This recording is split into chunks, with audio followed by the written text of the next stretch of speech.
Welcome to the best art therapy course you will ever take. My name is Pamela Malkoff Hayes. I am a board certified and registered art therapist and a licensed marriage family therapist. For more than 25 years, I have used art to work with more than 2,000 patients. I've authored several books on art therapy, trained hundreds of therapists on these techniques, and I have lectured to audiences around the world. And now I am so excited to bring this online course directly to you. In this course, you will learn so much about art therapy. We'll look at the origins and the science of art therapy and how art can be used on multiple levels to really understand and change how you live your life. You're going to learn to tolerate anger, sadness, and any uncomfortable feelings. And you will actually have some tangible techniques that are going to help you to express and transform those feelings. And finally, I'm going to show you ways to use the art to increase your gratitude and become a more spiritual person. For each of these topics, you will actually be making art right along with me. But don't worry, you do not have to be artistic in the least bit, because I'm going to guide you to use markers, crayons, and paints in a way that's easy for anyone, no matter what your skill level. This course is going to provide you with so many things. You're getting experiential learning activities, downloadable PDFs, and additional videos, all designed to help you integrate this information in a really accessible way. You even get a certificate of completion for finishing the course.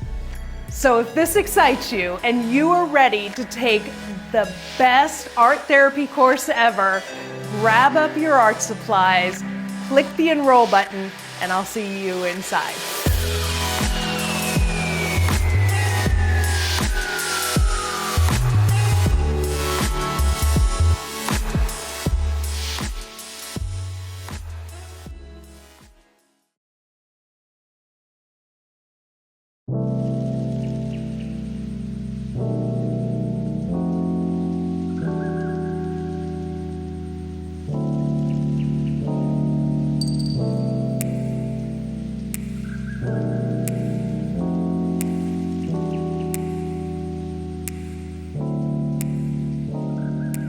Welcome to this awesome art therapy course.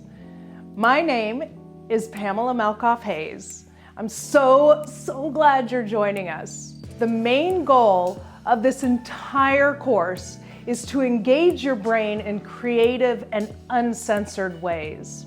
I want you to learn how to use art and art materials as a new language to tell your story. Or maybe you want to learn to change your story and create a new story for yourself, one that benefits you more.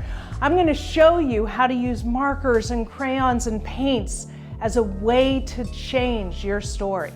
But most importantly, I want you to have fun while you're learning this. I want you to have fun while you're engaged in alternative methods to solve the problems that are going on in your life right now, to reduce your anxiety, to give you more energy, to make your relationships better. And by the end of this course, you are going to be able to clearly understand and even tell others how and why art therapy is so effective. And seriously, it blows my mind how powerful this technique is. You're going to be able to use the art as a way to confront and even address the fears that are stopping you from being the type of person that you want to be, the person that you are meant to be. I'm going to teach you with silly little art techniques how to confront those fears and turn them around and make them work to your benefit. You're also going to learn effective communication skills to enhance and better the relationships that are in your life. And who doesn't need better relationships? You know, relationships with your parents, your children, your co-workers. We could all benefit from learning to communicate a little better. You're going to be able to implement the art process as an alternative way to reduce your stress and to understand yourself on a deeper level. Before we get into all that, let me give you a little snapshot into my life. Professionally, I am a registered and board certified art therapist, and I've been working in this field for almost 30 years, which seriously blows my mind that I've been doing this long, because I still love my job. I can't believe that I get paid for making art and bringing art supplies to other people and having them make art, and we have fun doing it.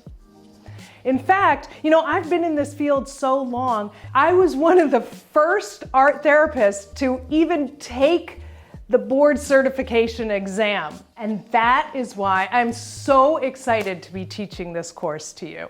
I was introduced to art therapy way back in high school. I had an awesome art teacher, Mr. Hoffman, and he took us to a gallery show of people who suffered from migraine headaches. And these were paintings that people had done about their migraine headaches. I was blown away. I'm looking at exploding heads, paintings of dripping skulls, and I thought, who thought to do that? Who thought to paint your physical pain? And I just thought, that's brilliant. But I filed it away and I went off to art school. I thought I was going to be a graphic designer, but I got to New York City and all I wanted to do was paint. I finished art school and I realized, okay, now I have a fine arts degree. What am I going to do with that? I don't want to be an art teacher. I'm not really good enough artist to make a living off of my own art. And all of a sudden, high school came back and that gallery show came back and I said, that's what I want to do. I want to be an art therapist. And I found this calendar of art that was made by children who were in a psychiatric hospital. And I literally turned that calendar over and there was a phone number on the back. And this is before the internet, so I had to do some work.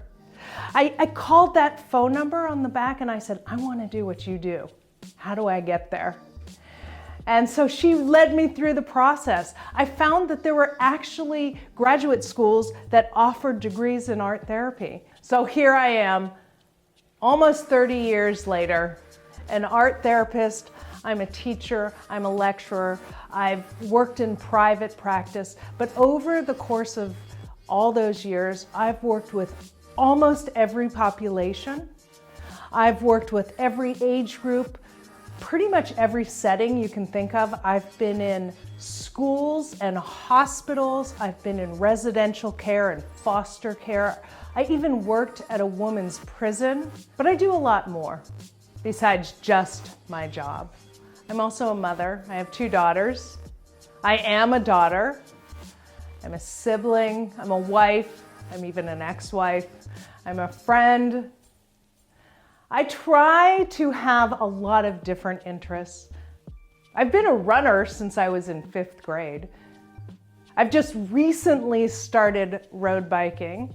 For years, I did martial arts. In fact, I have a 2nd degree black belt. I am an artist myself. I still carry my sketchbook around with me. I've been carrying a sketchbook around with me since I was in middle school.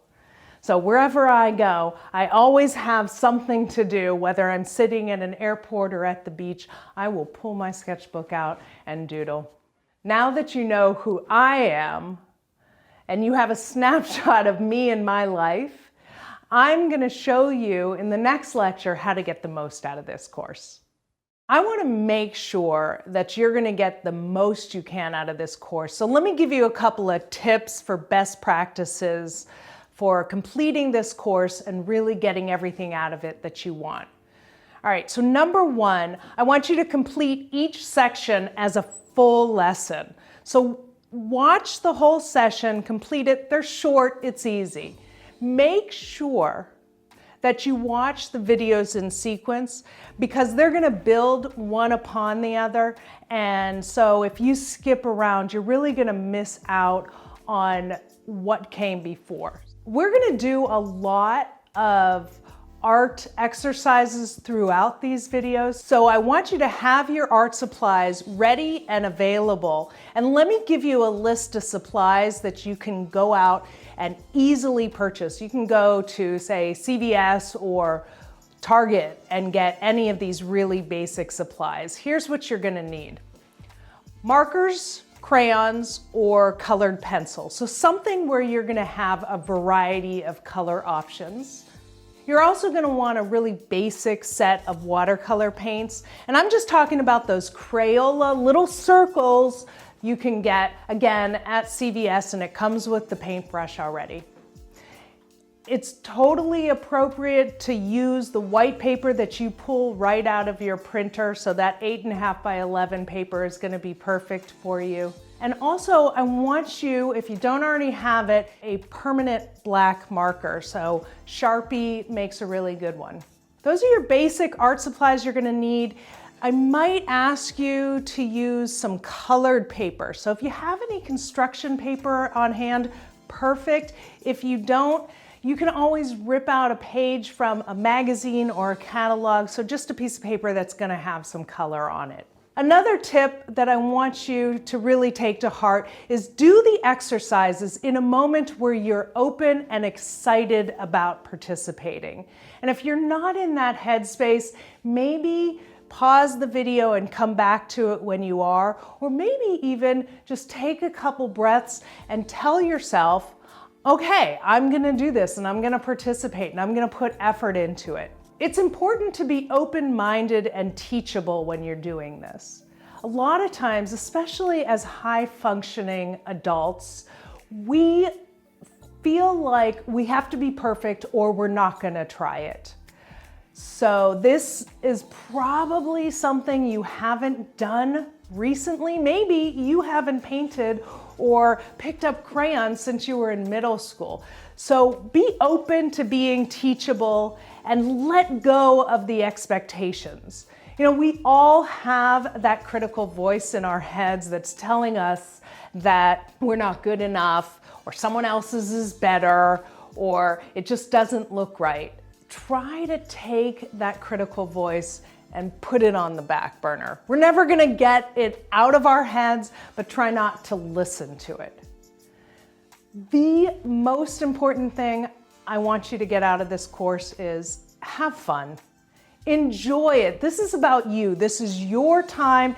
You're going to be learning about you. You're going to be improving you, and have fun doing it.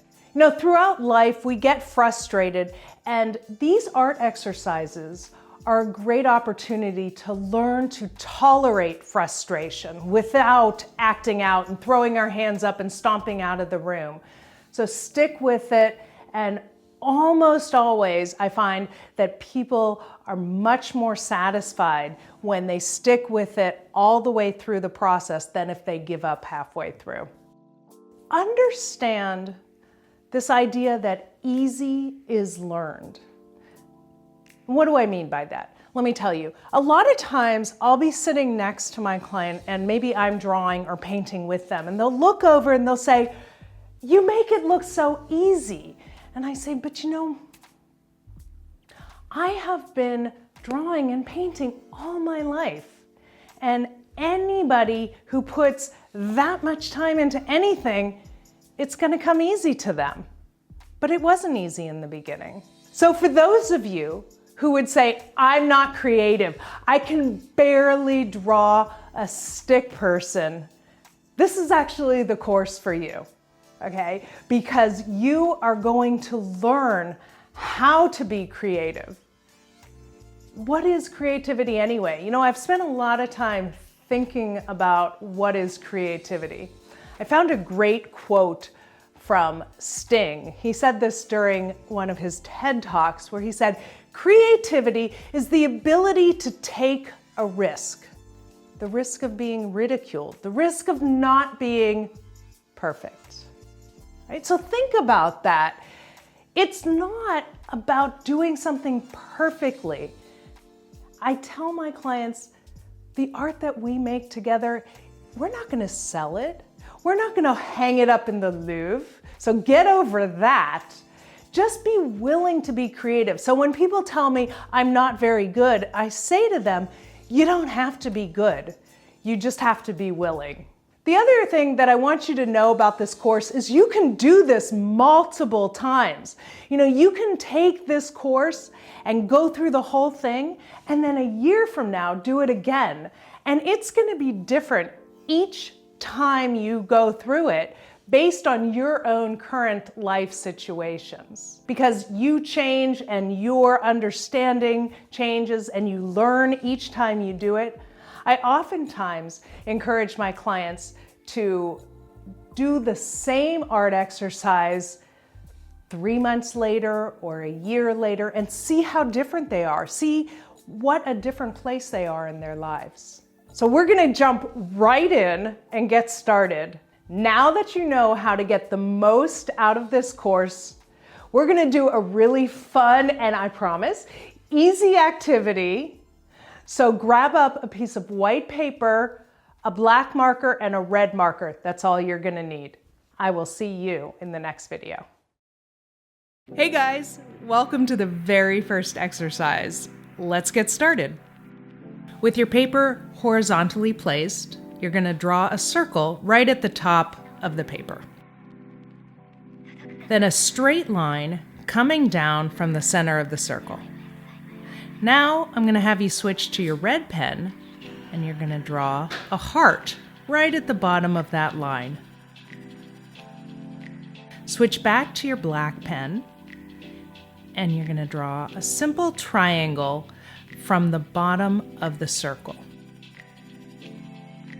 And now you're gonna draw a sideways 8 or infinity sign at the bottom of the red heart. And now a tiny little heart at the bottom of the triangle. Are you starting to see the figure develop?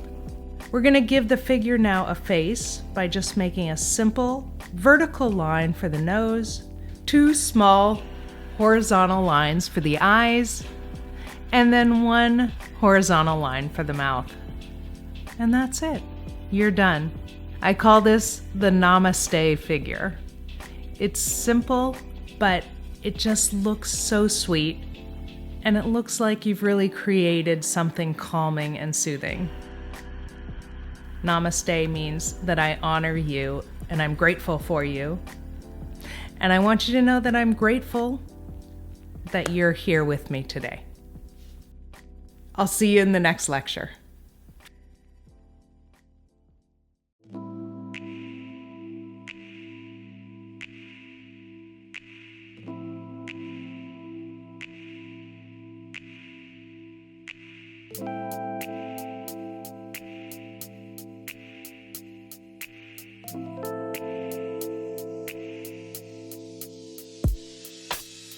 Welcome to section 2. In this section, we're going to talk about the main principles of art therapy. Our goal here is to learn what art therapy is and actually define what it is not.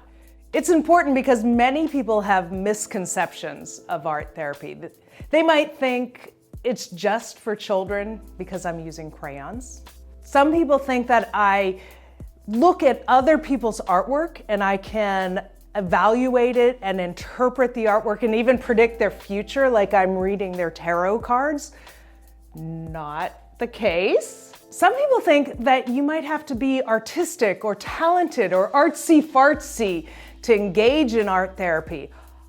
That's one of my biggest pet peeves. You don't have to be artsy to actually benefit from art therapy.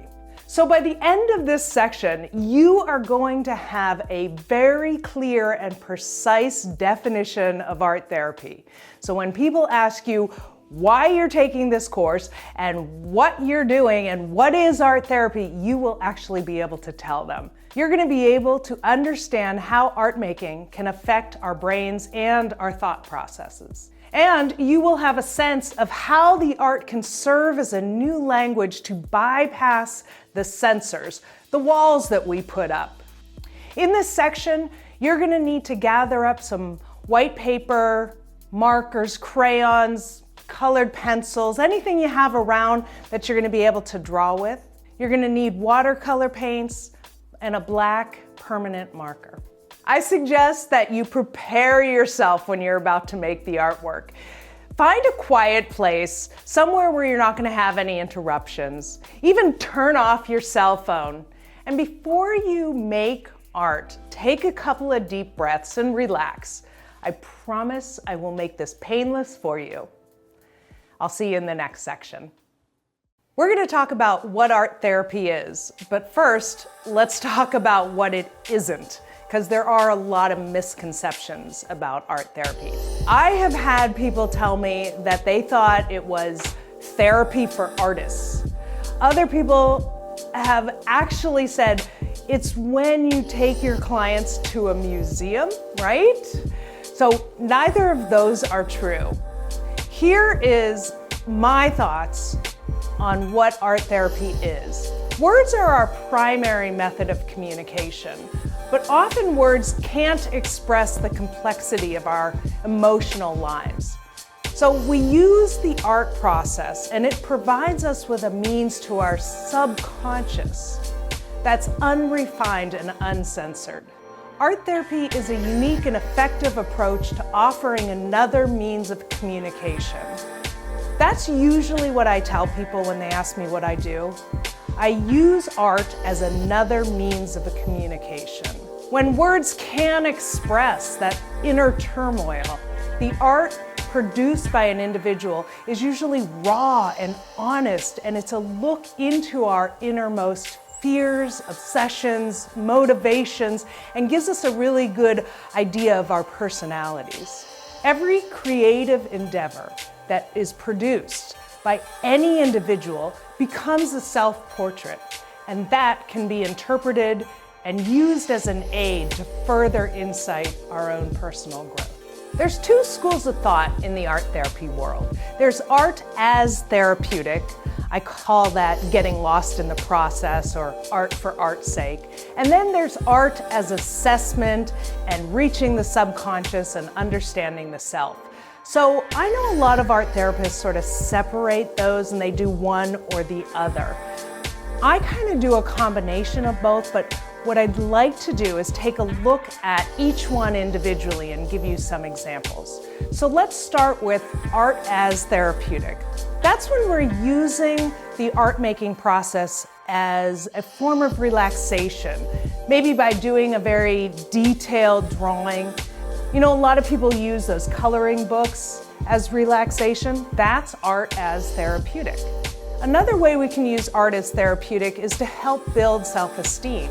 So when I teach someone how to have control over the art materials, how to make a painting or a drawing or something beaded that they feel good about, they like the final product, you raise their self-esteem. And so that makes them feel good about themselves. I also believe that the art can be used as a way to release tensions and anxiety. You know, anxiety as well as depression are physical emotions, and they get trapped in our muscles, and we need to have a way to get them out without that being destructive. So I will have my clients use the art materials to get that energy out. They can rip up paper. Sometimes I'll have them really pound on clay. I've even had them take hammers and hammer nails into a piece of wood, because that's loud and aggressive and you're really getting that energy out. In the downloadable PDF, you'll find a link to a bonus video where you can see how I use hammers, nails, and a piece of wood to release that tension and anxiety. So check that out. So that's how we use art as therapeutic. Let's switch it up and now look at art as assessment and understanding ourselves. We can use the art to recall old memories. Sometimes I have my clients draw what's called the kinetic family drawing. And the directives for that is draw your family doing something together. And then we can look at who did they include in their family? And what is that family doing? And are they interacting? And who's sitting next to each other? And what characters are big and small, so we can look at all the details of what's in the drawing, as opposed to with the art as therapeutic, we're talking more about the process. The art as assessment, we're talking more about what is actually created. We can also look at the unconscious symbolism that comes up in the drawings. The use of color. Now, I never make personal interpretations of color, but I'll ask you, what does green mean to you? Or what does red evoke? What emotion does it feel like? We also can use the art as a way to change our perspective and promoting hope in someone. So sometimes I'll ask them to draw, what do you want? And what do you need? So looking at the images, symbolism, color, space is very important and will tell us a lot about who created the artwork. Now, very important, I don't interpret anybody else's artwork. That's another real big misnomer. You cannot hand me a child's drawing and say, my son did this, what does it mean? Because I don't know. Your son's not here, I don't know your son, I can't ask him questions. My job as an art therapist is to ask you questions. What does this mean to you? Tell me about your choice of color. What were you thinking while you did that? So it's much more about asking questions. And you'll see how that works as we go through this course today. Both of those things work simultaneously. The images that come out in the artwork as well as the process and being in the moment. The art making provides an opportunity to try new things. It also provides an opportunity to tolerate frustration when it comes up, when what we're trying to create isn't coming out the exact way that we want it. So there you have it. That's your Art Therapy 101 course. You got to see what art therapy is, what it's not. You got a pretty good definition of it, and you got to see the two schools of thought behind art therapy, the art as therapeutic and the art as insight and understanding. Now we're going to learn a little bit about the history of art therapy, and following that, we have a learning activity where you're going to get involved. Stick with me. In this lecture, we're going to take a look at the history, the origin, and the science of art therapy. But first, let's start with the development and the origins of art therapy. Art therapy is the field where the worlds of art and psychology meet. You can trace the roots of art therapy all the way back to Carl Jung.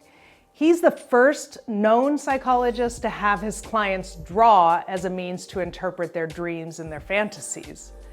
But the real pioneers in the art therapy world are Margaret Naumburg and Edith Kramer, who during the 1940s and 50s, that's right guys, art therapy goes all the way back then, they recognized that art therapy is its own field of study and practice. In fact, Naumburg first coined the term art therapy, and her work was based on the idea of using art to release the unconscious by encouraging free association. The resulting artwork was considered symbolic speech that the therapist encouraged the patient to interpret and analyze. Do you see? Naumburg encouraged her patients to analyze and look at. Naumburg was not analyzing it for them. Okay, that's where people get mistaken. Carl Jung would have his patients draw their dreams because he often found that it was easier for them to draw their dreams as opposed to talking about them. Now let's talk about how art making affects our brain. Alpha wave biofeedback has been shown to be a useful tool for treating anxiety and depression because alpha waves are linked to that more relaxed mental state. And there's a strong evidence that people with depression have impaired alpha oscillations. If we could enhance these brain activity patterns, we could potentially help these people. And that's what we're doing. Making art, this is fascinating, making art and being creative actually boosts our alpha brainwave state. It's very similar to being in a state of meditation.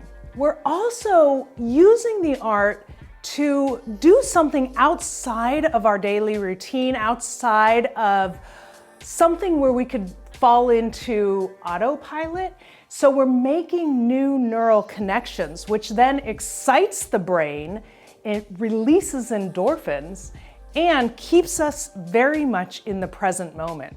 You hear a lot of talk about mindfulness. Well, this keeps you very much in the present moment and being mindful of what you're doing as you're doing it.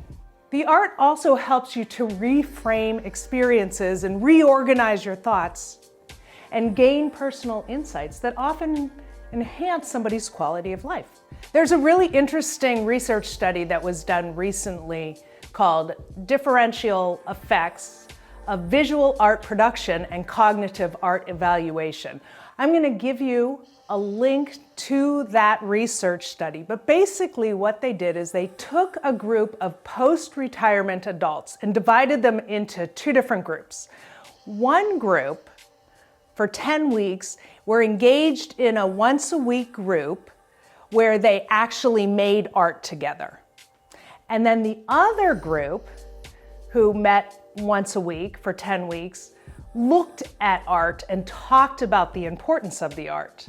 What they found was that the group who actually made art, as opposed to the group who was just looking at art, had a higher level of resistance to stress. What they saw was an increased ability to cope with adversity, improved family relationships, improved overall health, and reduced stress related to finances, which is really kind of fascinating if you think about it. All they were doing was making art together once a week for 10 weeks. Now, the group that was looking at art enjoyed the process, but it didn't change their stress regulation at all. So I encourage you to go and look at that research study if you're interested, and that'll be available in a PDF download. Now that you know where art therapy came from and how it effectively helps to reduce stress and how it positively affects your brain, I'll see you in the next section to test out those theories. Get ready, it's your turn to make some art. Grab your white paper and colored pencils, and you can use whatever colors you want for this. The first thing I want you to do is simply draw a stick person. Really don't add anything more to it, because so many people say that they can't draw more than a stick person, and we'll see if we can get any information from you.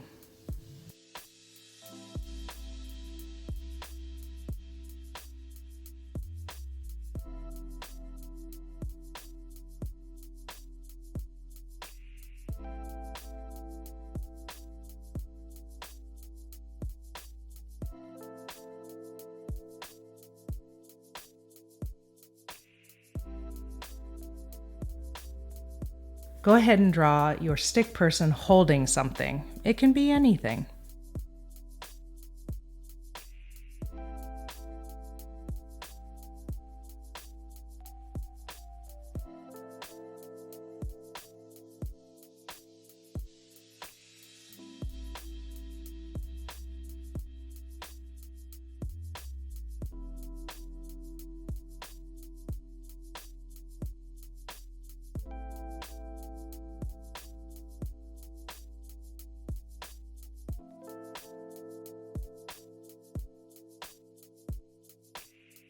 Next, I'm going to ask you to draw your stick person standing on something.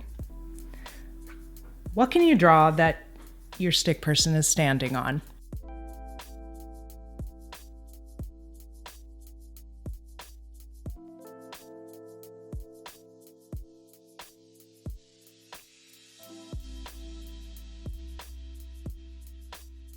You can make this drawing as detailed or simplistic as you want.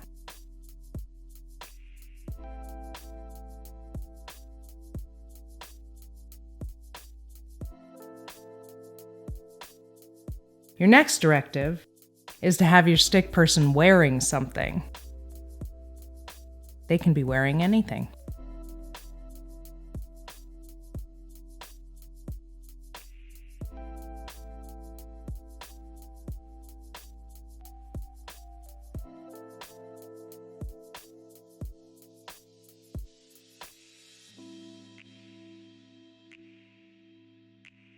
Now that your stick person has something on, you're going to draw something next to your stick person. On either side, but you can draw something next to your stick person.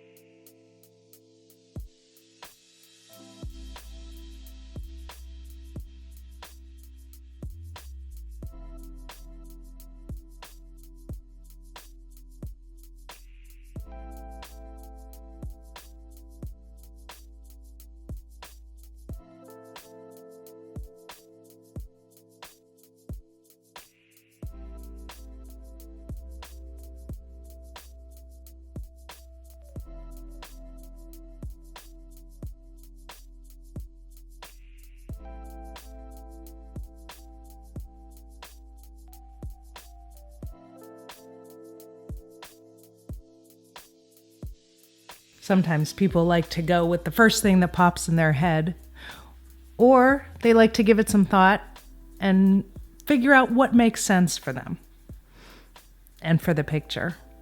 It's totally up to you. Your next directive is to have your stick person now dropping something. Actually, it can be dropping or letting go of something.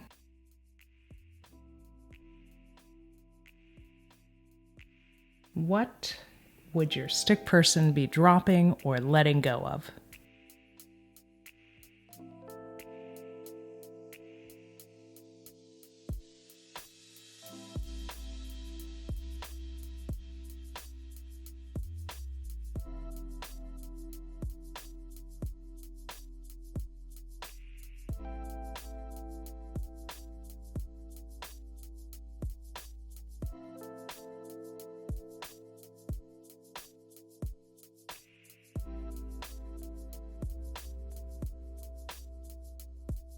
Now I'm going to ask you to have your stick person wearing something else.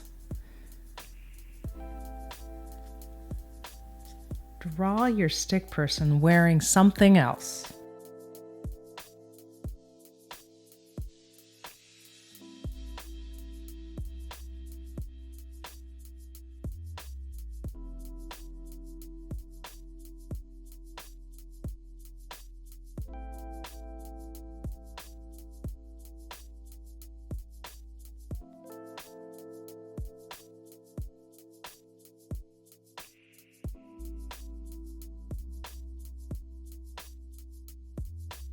Finally, I'm going to ask you to draw something above your stick person. What can you place directly above your stick person?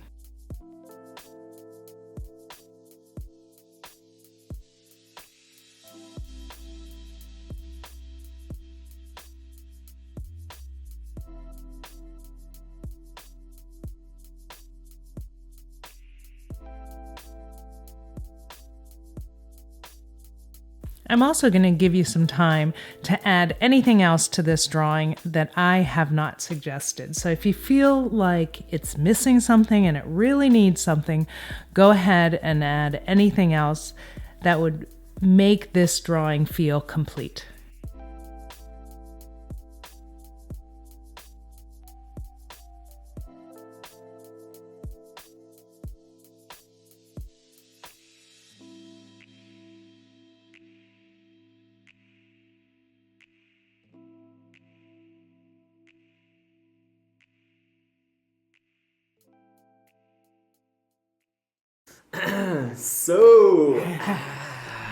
So, what are we talking about? So, Julian, you just Yes. finished the drawing. Yes. What was the experience of making the drawing like for you? Like, what came up Right. for you? Right. Or were you a little nervous about if you would be able to make something or what Right. your expectations were? So what was Yeah. it like for you? Well, to be honest, it was the first time I had like picked up a colored pencil Yeah. in I have no idea. Ages. Right. Like most people don't stop drawing when they're Right. like 11 in middle school. Right. So yeah, I'd been like, I was like, oh, okay, I'm picking up a colored pencil. It's been a while since I've done this. And the last time I sat down to draw, I mean, it's been a little while. So it's kind of like getting on an old bike. You know what I mean? It was kind of like, forget. you know, there's a little bit of uncertainty, obviously. Yeah. But I was excited overall to kind of just like make something of art. You know what I mean? And so yeah, I felt excited to do it. Okay. So you went through a bunch of different stages where you had directions of draw a stick person and then it's holding something. So what was the first thing that you added in there? What is your stick person holding? A camera. Okay. Yes. Obviously. I mean, yes. Yes, a camera. Okay. So oftentimes that very first thing will reflect what the person is or who they are, or, you know, it'll say something about them, right? Yeah. And then do you feel like as you went through the process, step by step, add some clothes, add something it's standing on, add something next to it, do you feel like it developed some type of theme? Right. Yeah, you know, yeah, because the theme is me. Like, you know, he's like, it's like things that I aspire to be was kind of the theme. Okay. You know what I mean? Like what makes me excited in life. Oh, wow. Yeah, it was kind of like, I mean, he's like on the top of a mountain. He's holding what his creative outlet is. He has mala beads and he's on a spiritual path. There's the sun and the stars, and that's just kind of like that's just like kind of who I am, you know what I mean? And so that was the theme. The theme was like Julian, if that makes sense. Right. And we started off with the most basic thing, which is a stick figure. I didn't say this stick figure is you. It's true, yeah, right? It's true. I just said you're going to draw a stick figure because, you know, so often people say that's all I can draw and you're not going to get any information from me. Right. So I think there's a lot of information. Oh yeah, 100%. That is true, yeah. Even though it's just simple, you know, picking up a colored pencil and drawing, this is me. So yeah, hopefully that has a little bit of like insight for you guys that no matter how simple or how complex, or whether it's a colored pencil or whether it's, you know, anything that you're doing, it's always a part of you. We can't help but put our own personality and imprint that on anything that we put our hands on. Absolutely. I'm sure every film that you make, every time you make a film, that it has a piece of you, some autobiographical part. So yeah, it just, you know, it goes into the subconscious and it comes out on the paper, which I just think is fascinating. So, you know, one thing that stands out for me is you've got 3 stars over your head, and you've got sort of 3 mountaintops there. So there's 3 is a theme. Is 3 an important number for you? Does it have any? Sometimes it's like about how many siblings you have, or how many people in your family, or maybe it's something like something happened 3 months ago. So I'm wondering, does the number 3 have any significance for you? Yeah, you know, that's actually interesting because there have been 3 really important people in my life. And so my mom, my dad, and my biological dad were both really important parts of my life, those 3 people. And so, yeah, I wouldn't even have made that connection that there's the 3 stars, the 3 mountaintops. I mean, I'm like standing on the 3 mountaintops, so it's kind of like they were my pillars in a certain way. They're holding you up. Yeah, and so that's really interesting. And also maybe they're watching over you in some way. Yes, I like that, yeah. So your stars look like they have lines on them, which gives it movement. Right, so in what direction are those stars moving? They're kind of, you know, shooting up into the sky. Yeah. And what's a shooting star represent for you? Honestly, this is a kind of a crazy story, and I'll keep it. So my mom, when she knew exactly the moment she got pregnant. Yeah. And she said that she felt me as a shooting star into the sky. And she told me that when I was like 18. Wow. And I was like, oh, well, that's cool, Mom. Wow. And the more that I kind of, you know, meditated on it and thought about it, there's this faint memory of being just this ecstatic, joyous star, and just like this high pitch, just like complete expansion and joy, and being that shooting star and incarnating.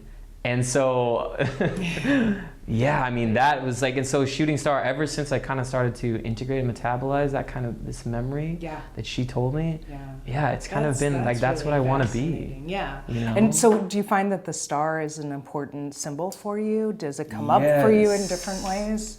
Or do you use it in your films? Yeah, like, okay, yeah. So I always have a lot of, in my personal life, a lot of sun. So the sun is a star. And you've got a sun in there. Exactly, yeah. And so what people do is they usually put the sun off to the side of the camera and have it lighting the subject. What I always did in my film was have the sun blasting right into the frame. And so you have these amazing light flares and light streaks going into the camera. And so, yeah, I think it's beautiful. Yeah. So incorporating the star, the sun idea into, again, everything that you do. Right. Yes. Yeah. The shooting star.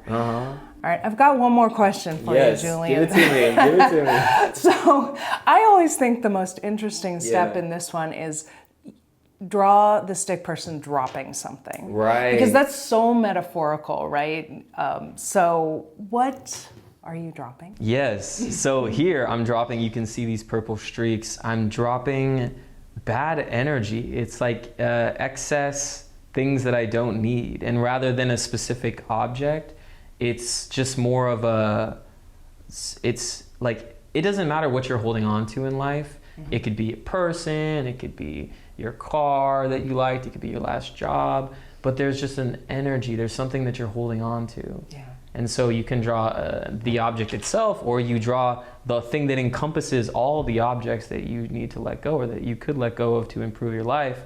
And that was the way of me. It was kind of this like purplish energy outline. And so, yeah, that's me dropping that. Letting go of the bad energy. Exactly. And you have three, they look like lightning bolts of bad energy. 3. Oh my gosh. 3. No way.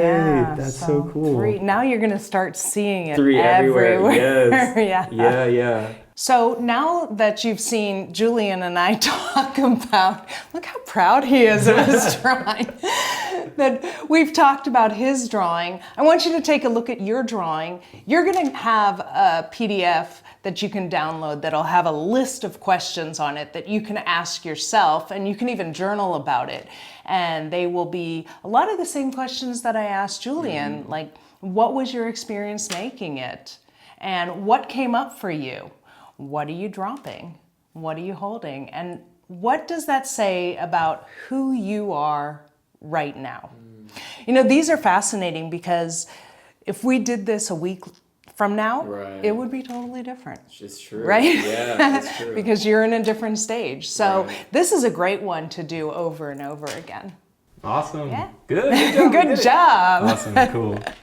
In this lecture, we're going to see how the art can be a new language to access our subconscious, a way of drawing out the subconscious. The process of art making can really provide us with another means to our subconscious. It's that unrefined and uncensored connection. You know, when we're talking, we're always censoring ourselves, but we don't have that ability when we draw because we just don't draw or paint as often as we talk. We're also going to look at how the art can reduce stress. One of the reasons that clinical art therapy is effective is that the act of drawing and creating art can help you relieve stress and connect with the subconscious at the same time. You can do that as a form of distraction. Drawing and art can take your mind off of what's stressing you out, at least for just a few minutes, you know, and if you could shut that down for a few minutes, how great is that? There's something called flow, and this refers to the state of being completely engaged in something to the point where you're in a near meditative state.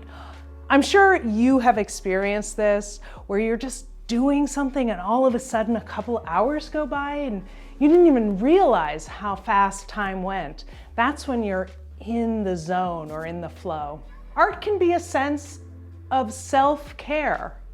You know, oftentimes we ask each other, what ways do you take care of yourself? And we might say, well, I like to go for a walk, or I take a bubble bath, or I love to read. Well, making art can be one of those things you just use as self-care, to add to one of your hobbies. You can carry a sketchbook with you. You can have one of the coloring books. It's just another way to focus your time and do something for yourself. And sometimes you even end up with something beautiful that you've made that you feel good about. The art can also draw out your emotions.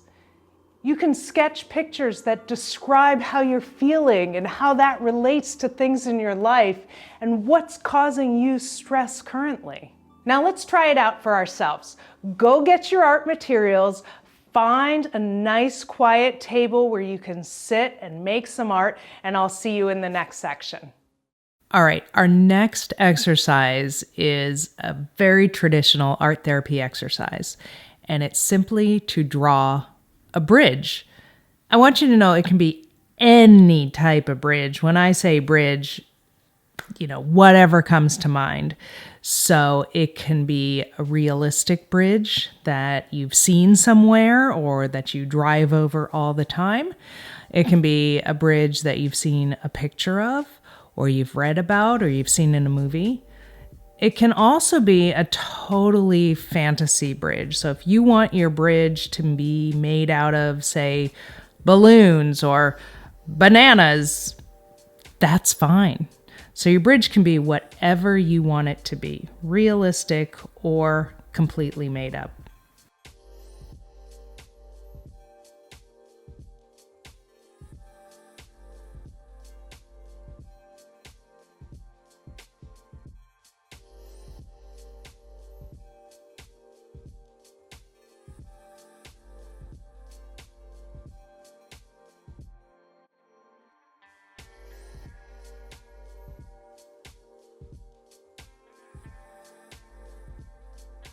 Give your bridge as many details as you want. Think about what's on either side of the bridge. Think about what might be above or even below the bridge. What is the bridge going over?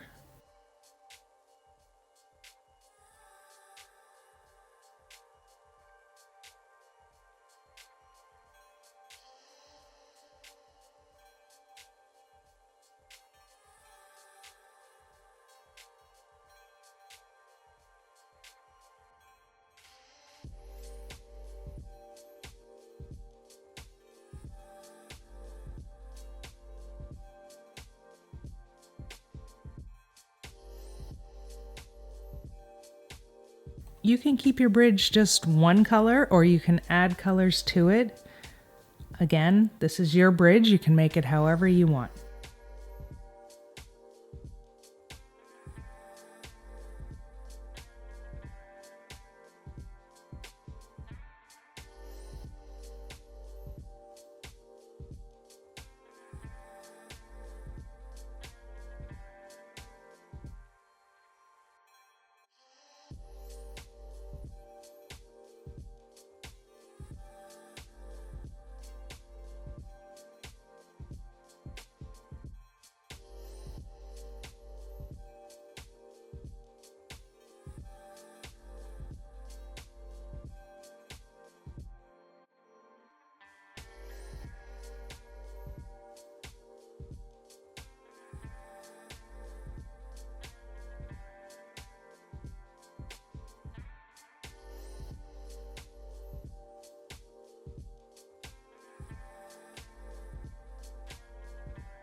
Once you finish your bridge, I want you to place yourself somewhere in the picture.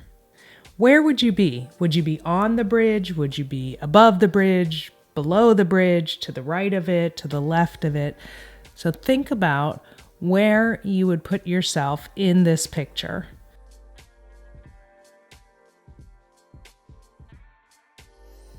And once you place yourself in the picture, I also want you to somehow identify which direction you would be moving in. Would you be going from left to right, right to left, maybe bottom to top or top to bottom? Again, completely up to you. And if you're not moving at all, that's fine too. You can identify the movement with a small arrow in which direction you might be moving. So now that you're done with your bridge, I want you to take a look at it and really ask yourself some questions about the bridge.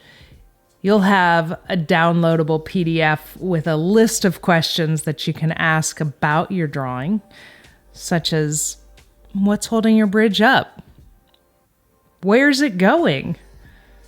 How safe is it to be on that bridge? Life is about transitions. This bridge drawing represents whatever transition you are in right now in your life. See you in the next section. I hope you guys had fun with that last exercise. So in this section, we took a look at what art therapy is and what it's not. We got an idea of how art therapy reduces stress, how art therapy affects our brain and creates that alpha or theta brain state, and how it feels to engage in the art making and how it can be a release. I'd love you to share your bridge drawing and any questions that you have that you're curious about or surprised by. We have just scratched the surface. Are you excited to see what comes next? I know you're excited to learn more about yourself and improve your own life. In the next section, we're going to really delve into how to use the art to reduce anxiety.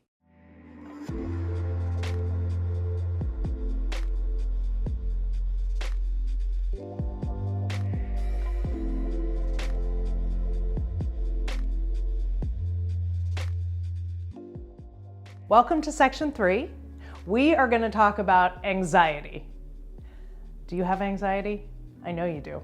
We all have anxiety, and it seems to be out of control lately. In this section, our goal is to learn how to use the art to reduce that anxiety. Now, this could be your anxiety, or maybe you even want to learn how to help someone else reduce their anxiety.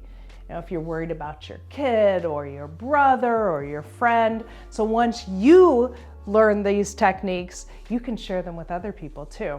It's also important to reduce our anxiety because we know that having too much anxiety can cause medical issues, oftentimes causing problems at home or in work because it really interferes with our relationships. It even reduces our quality of life.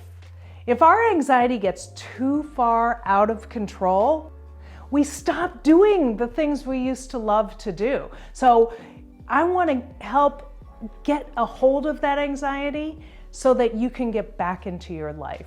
I'm not going to promise you that I'm going to get rid of your anxiety because I think that is unrealistic. You know, we all have anxiety. Maybe you just had anxiety starting this course or making a commitment to it. But either way, I'm going to show you how to reduce the anxiety, or even, this is interesting, use the anxiety to push you to a new level. By the end of this section, you will be able to use art on your own as a self-care tool. We have a lot of coping skills that we use. Some of them are good and some of them are not so good. This will be a positive self-care tool that you can add to your bag of tricks. So before we move on to the next section, I just want you to gather up a piece of white paper and a black pen. That's all you're going to need. See you in the next section. There are a lot of different ways that we can use the art to reduce your anxiety. So we're gonna really take a look at a number of different ways. The first one is just simply getting lost in the process. Doing something outside of your regular routine, something that you don't regularly do. You have to stay more focused. You have to be a lot more mindful. And there's several ways to use the art to do that. One of them would be simply just painting stripes back and forth on a piece of paper. Now in section 2, we learned about changing our brain waves. And that as we slow down our brain waves, we go into this almost meditative state. And we can do that with the artwork. Imagine that you've got some paints and you're just simply painting stripes back and forth.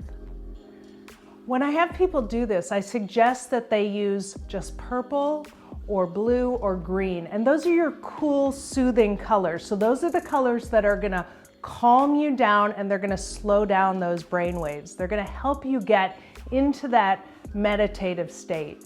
The other thing that's happening during this process is that as you're painting stripes horizontally back and forth, your eyes are scanning back and forth. So we're having this bilateral brain connection, left brain, right brain, left brain, right brain, and it calms us down, it soothes us.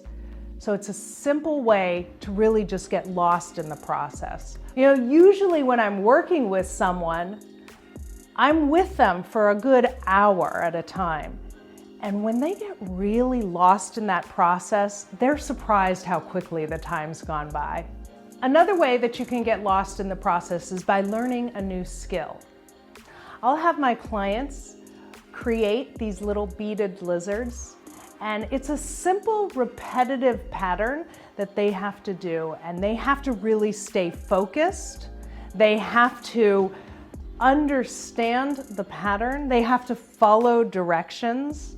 Oftentimes, there is a learning curve for tolerating frustration too, because they'll make mistakes and then they have to take the beads apart and then put them back together.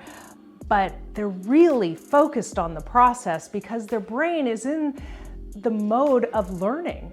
And when you're learning something new, you are very much engaged in the activity that you're doing. And when I find that when you complete a project like this, you feel good about it. You're like, wow, I didn't know I could make this. And so you kind of have a win. And when you have a win, you feel empowered. And when you feel empowered, you reduce your anxiety. So you see how that all comes back. Once they finish the lizard, I have them use this as an anxiety tool that they can carry around with them. They can use it as a fidget tool to play with if they want. They can use it as a massage tool. Or oftentimes I'll teach them to go through and count the different colored beads and take breaths in between. So I might say, count all the orange beads and breathe with each count. So it's another distraction tool you can carry with you to help you reduce your anxiety. Now that you've seen examples of getting lost in the process and you've heard me talk about it, we're going to do a learning exercise called AmbiArt. I'll see you in the next section. Hey guys, in this lecture, you're going to need 3 pieces of white paper and either colored markers or crayons. I actually like to use markers for this project.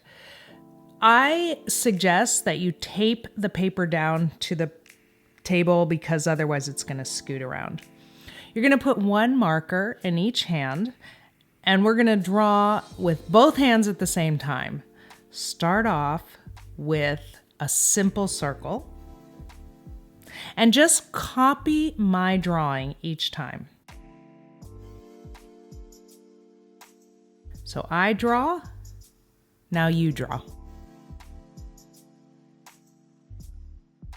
My turn, your turn. Again, I'm gonna draw, and you're copying me.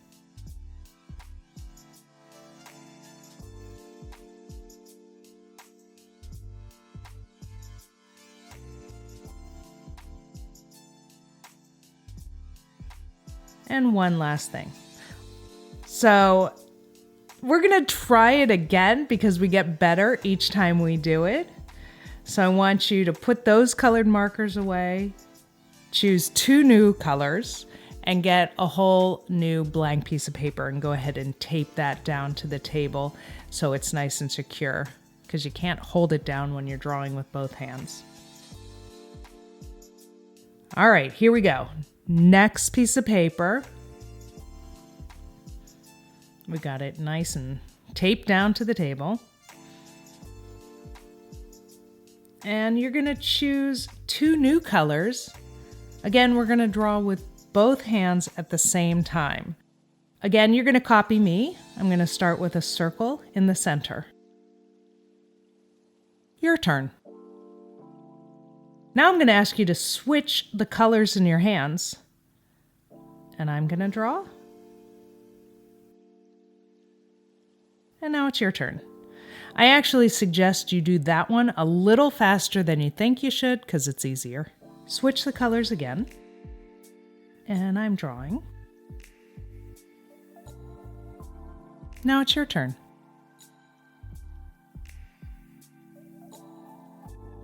Switch again. Copy my drawing.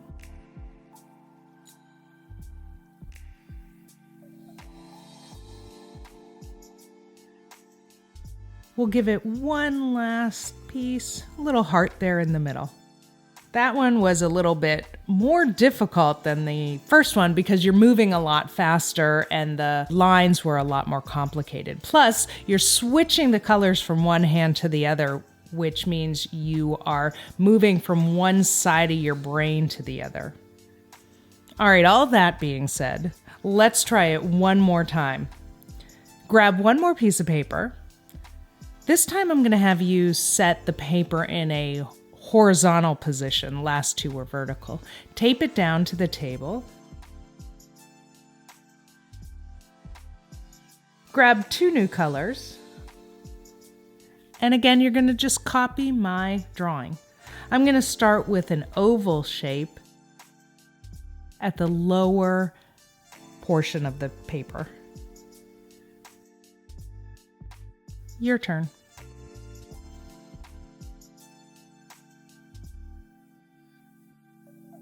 Now you copy my drawing.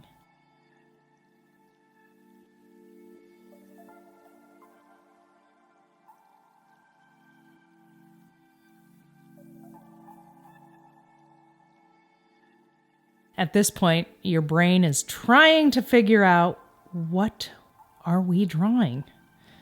What are we making?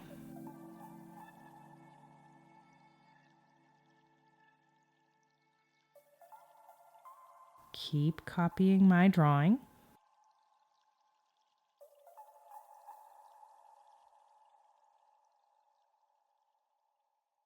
Look at that, we made a flying pig.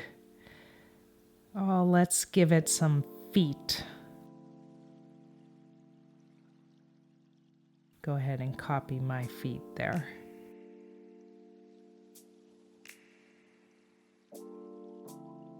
So what you're doing here is using both sides of your brain as you use both sides of your body. That's called a bilateral brain drawing, ambidextrous art drawing. It should be fun and stimulating, and hopefully that woke you up a little bit. See you in the next section. I hope you guys had fun with that last exercise. We are going to continue talking about learning a new skill, and this time we're going to add on to it how to be teachable so that you can increase your self-esteem and really feel like you have a win and you can reduce that anxiety. Oftentimes we get really set in our own ways and we tend to want to resist any kind of change, even when we know that change is good for us, because we like having control over situations and we don't always know how to be flexible when plans change. So this next section is really about being open to new experiences, being open to sort of facing those fears of change and learning how to embrace being teachable. When we learn something new, we feel proud. We feel like, wow, I actually can do this. And that's a win for us. It empowers us. And with that empowerment, we reduce our anxiety and our stress. Learning a new skill through the art making can really give you an opportunity to practice embracing this idea of being teachable. The idea that we don't have to be perfect. So are you ready? Now it's your turn. Remember, in this next section, I want you to be open, to be teachable, to try new things. Have your black pen and your piece of white paper ready. See you in the next section. All right, our next exercise is called a Zentangle.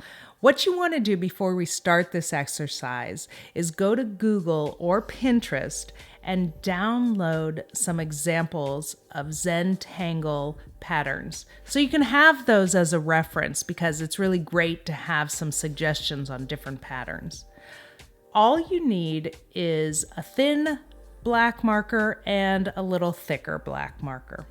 I'm going to start with the thick black marker. I'm using a Sharpie pen here, and I'm going to draw a small square and then just divide that square into random different shapes. Totally up to you how you want to divide that up. But the point here is that each section is going to have a different repetitive pattern. And if you really allow yourself to slow down and stay focused, it can become very meditative. So doing something over and over again in a repetitive pattern puts you into that sort of meditative state. See how that feels.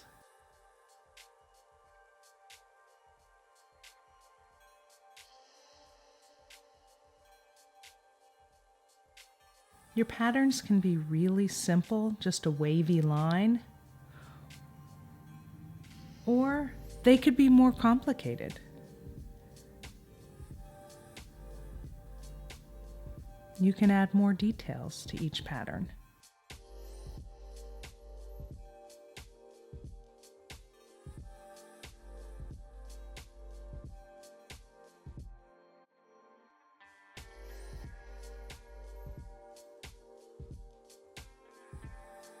The point is, there's no right or wrong way here. But as long as you slow yourself down and take your time, you're going to really become very focused.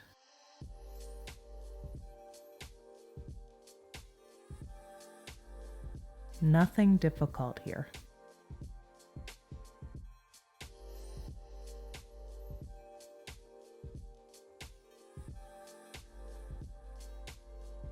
When you finish one section, you're going to move on to the next section with a completely different pattern.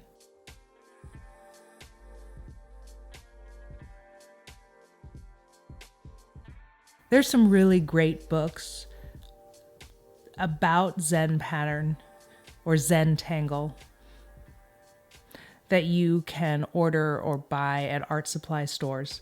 And I like to have those as references to make suggestions on different types of patterns, because sometimes my mind sort of goes blank on, well, what should I draw? And I really like having suggestible instructions in front of me.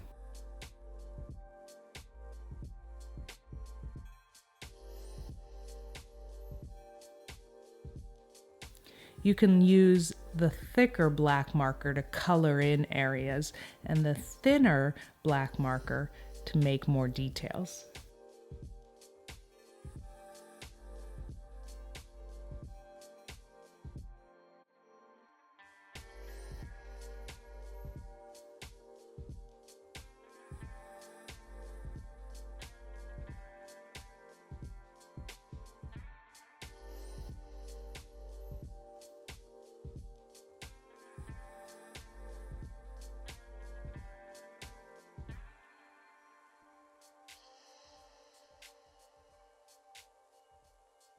Now I'm going to move on to the next section with a whole new, different type of pattern.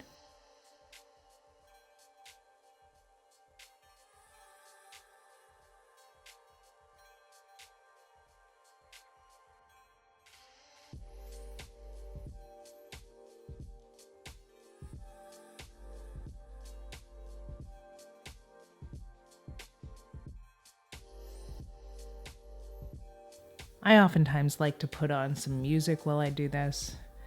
It sort of takes me into a whole other world. I'm in my own space, in my own head, very focused.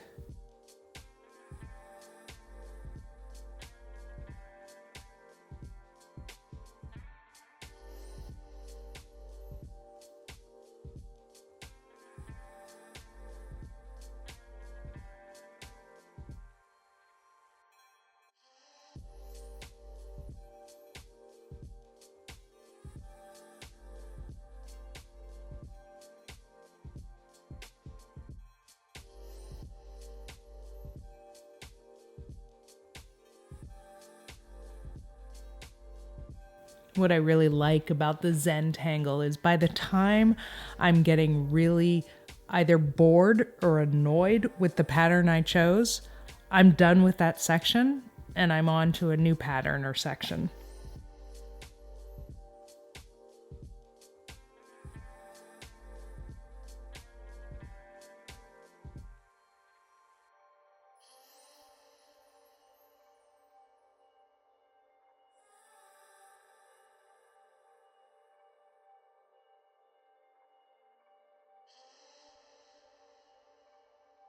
Keeps my mind busy, focused. I'm not thinking about all the things I have to get done in my day. I'm going to be quiet now so you can focus on your Zentangle.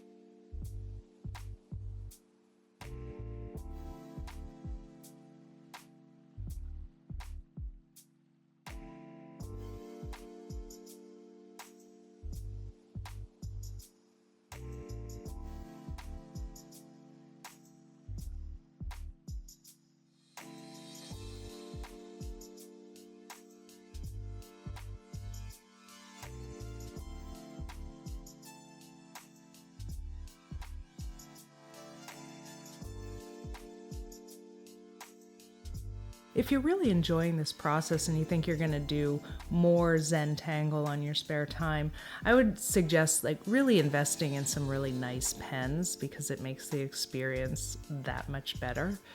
And black pens are not expensive.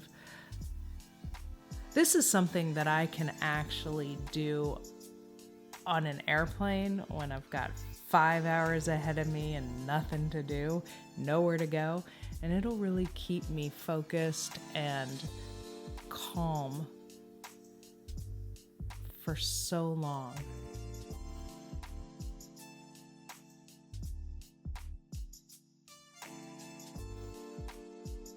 It's also something you can do when you're feeling really anxious. It really keeps you in the moment. You have to stay focused. You have to be present. And if you're concerned about it really looking good, what I do is I try to balance one section with heavier, darker lines and the section next to it with lighter lines. So one section with the darker lines might be colored in areas, and then another section next to it might not have any colored in areas. You can also experiment with this and try using different colors in each section. Or what I found looks really fabulous is a whole black and white one, but one section is done with a colored pen. That really tends to pop. So I suggest trying all kinds of different patterns and really experiment with it.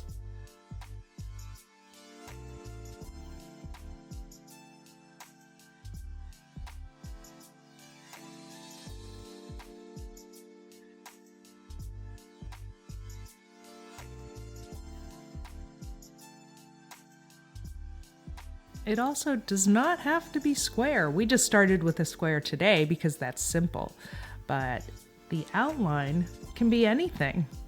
You can outline your hand and divide it into different sections and make different patterns. Or you can have the shape of a cat. Whatever seems appealing to you. This one's all about you. So really focus and enjoy it.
Sometimes as I'm doing this, I'll create a pattern and then it'll trigger a memory for me, and I might know what that memory is or not. I remember one time I started drawing a pattern and I realized that it was the pattern that was on my bedspread when I was a little kid.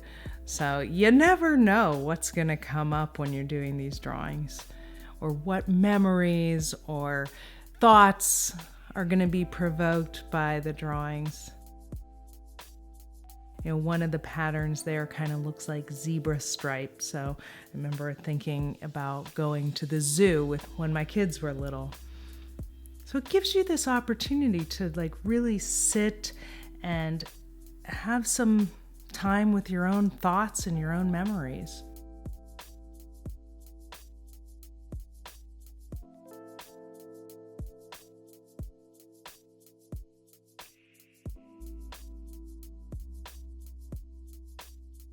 You've seen a lot of those adult coloring books, and this is basically you making your own coloring book. You don't have to color in the lines, you don't have to play by anybody's rules. This is you creating your own coloring book, your own patterns.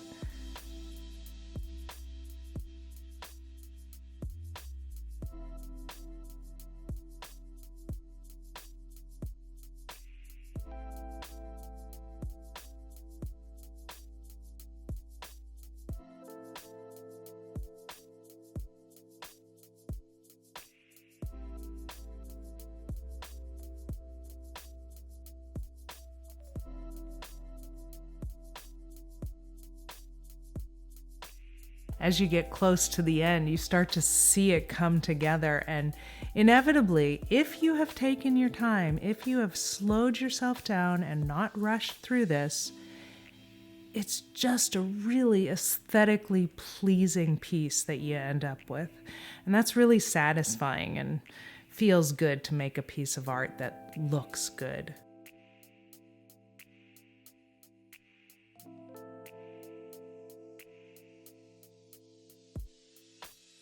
I hope you guys really enjoyed that process, and I hope that you use this on your own and do it again and again when you feel that you need some time to be present with yourself. Now you know and you have experience that art can reduce anxiety in multiple ways. We looked at getting lost in the process. We looked at changing your brain waves. We saw that art can be a good distraction, and we can learn a new skill and be open and being teachable. We learned that feeling a sense of accomplishment through being teachable gives us enjoyment and helps to reduce our stress. And you can use any of these techniques when you need to reduce stress, to implement self-care when you have alone time, to distract yourself from everyday stressors. I hope you had fun with that because there is so much more to follow. Stick with me.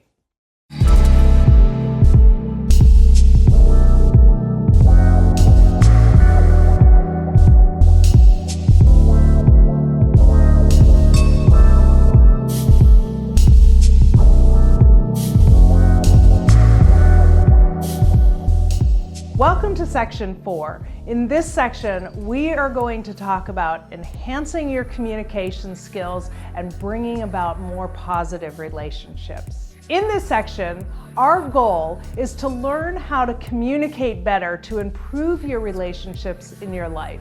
And that is not a small task. There is a lot that we're going to talk about because everybody could use some skills to communicate better. So hold on to your hats, we've got a lot to learn. We are going to teach you how to maximize your positive relationship building skills through learning better dialogue. We're also going to look at understanding the importance of listening and asking questions. Asking questions to clarify what the other person is trying to communicate to you so you understand better. You're going to learn to use compassionate language to negotiate a mutual outcome. Did you hear that? Negotiating a mutual outcome so that we reduce conflict. Who doesn't want less conflict in their lives? I'm going to show you ways to remove or at least diminish your personal egos that get in the way that will make you want to go to war with the people that you love the most. You're also going to learn to establish rules and establish a premise of trust within that relationship. Oftentimes I find that people will assume the worst straight off the bat, instead of assuming that your intentions are good and my intentions are good and there was just a misunderstanding. All of this is really important because we must have the ability to understand and manage our own intentions. Knowing what you want and how to get there are two very different things. Understanding other people's intentions versus what the outcome of the situation actually came to is really important. And let me give you an example of that, a really personal example of that. I was married for 20 years. We had a great relationship. We had 2 amazing daughters. At one point, my husband decided he wanted to go into the movie making business, and he decided to make a movie that he was pretty sure was going to be the next Harry Potter. So without having a discussion with me, he took our entire life savings and put it into making this movie. That ruined our whole relationship. Now, he did not have bad intentions. He felt that this was the best decision he could make to have a better future for his family. He thought this movie was going to make millions of dollars. Now, his judgment about not asking me about that or having a discussion about the money was not the best judgment. but his intentions were not bad. So I try not to hold on to the anger over that. I've been able to let go of the anger because his intentions were good, even though the outcome was not great. By the end of this section, you're going to be able to gain the capacity to choose your words and your behaviors more carefully. And we're going to try to understand how our interconnectedness with others really is important to understand and know that when I do something, it affects other people. Even the smallest behavior can affect other people. Like a small smile when you pass somebody in the grocery store or giving somebody a compliment. Let me give you an example of that. I was at a hotel recently and I walked into the restaurant to have breakfast. I was the only person in this hotel restaurant, not really, known for their breakfast buffets, but I walked over to the waiter, I smiled at him, we had a nice little interaction. I made a joke, I don't even remember what my joke was. And then I went over and I sat down and I ate my breakfast. That waiter came over to me later and he said, I just gotta tell you, I came in here in the worst mood. I had a fight with my wife because I did the laundry and I shrunk her favorite sweater and she's mad at me and now I'm in the doghouse. But he said, I gotta tell you, you taking the time to have a conversation with me and make me smile, and it made all the difference. And I just wanted to thank you for that. So with that being said, understand that your smallest behaviors can affect other people in ways that we don't even realize. Now I'm going to show you how to accomplish those goals by using the art. So go ahead and gather up either markers, colored pencils, or crayons, whatever you're more comfortable with. You're going to need a Sharpie black marker, your watercolor paints, and a cup of water. Also, in this section, you're going to need to print out a downloadable PDF titled Tree. So have all that ready, and I'll see you in the next section. In this section, I want to talk about a term that I coined that I call communication intelligence. Now, I base this definition of communication intelligence after the idea of emotional intelligence, which is the idea of understanding our own emotions and how they affect our behavior. Here's the definition of communication intelligence: the capacity to communicate your own needs, thoughts, and feelings with compassion in order to achieve a desired goal, with little or no hurt feelings to others in the process. So I hope that makes sense. Basically what I'm saying is we want to be able to meet our own needs, but not hurt others in the process. Now there's a couple of things that we want to do in order to achieve that goal. And one is to maximize positive relationship building through better dialogue. And what I'm saying by that is, how do we use the right words to communicate what we mean so that the other people in our lives understand what we're saying? We don't want to use vague language. We don't want to just beat around the bush.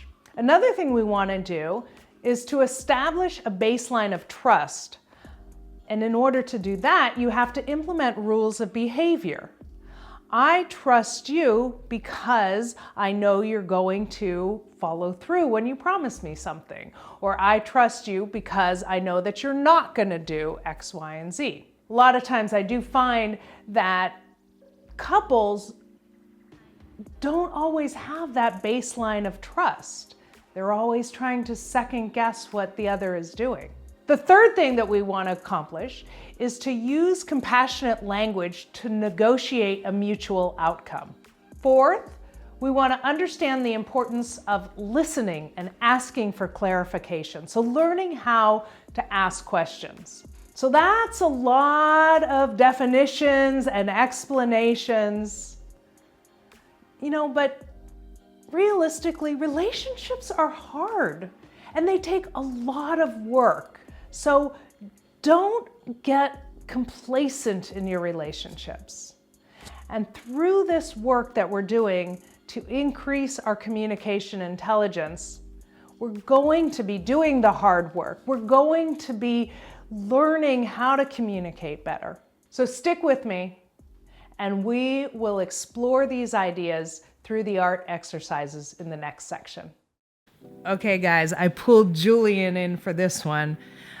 First, what I'd like you to do is to draw a line that is about 1/3 of the way up the paper. That's just going to be your ground line. Next, standing on that line, on that ground, I want you to draw a person.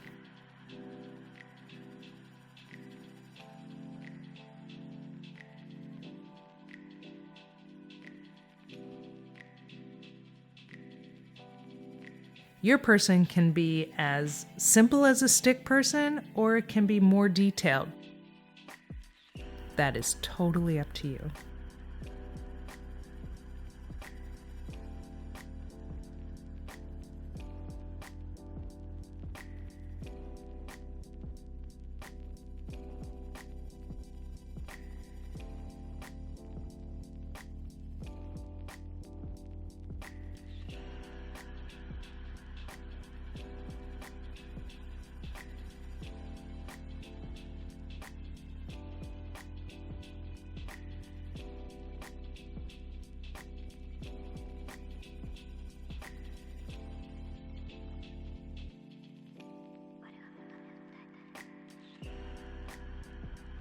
Take your time here. You don't have to be anywhere. You're not in a rush. Put as many details in this as you want.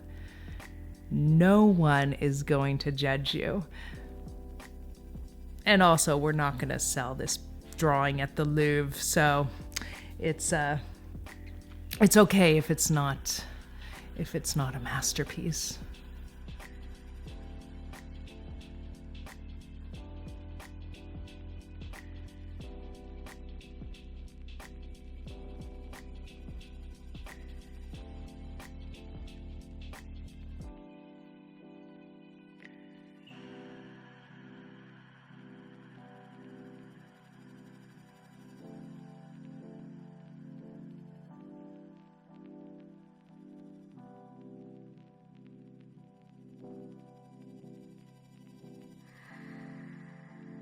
Next thing I'm going to ask Julian to do is to plant some things next to him in the ground. They can be trees or bushes or flowers, anything that would be growing out of the ground. What are you going to plant?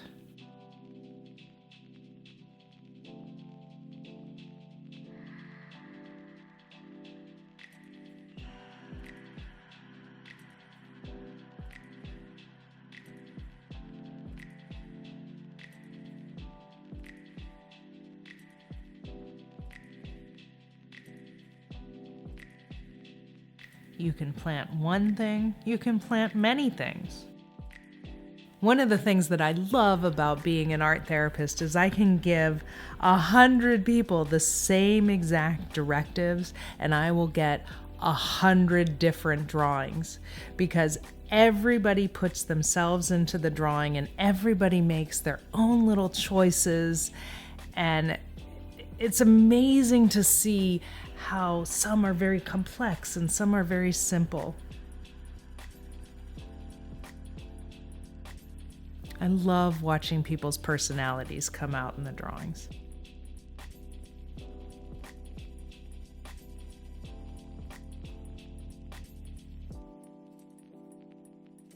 Is there anything else that you would like to plant next to you in the ground?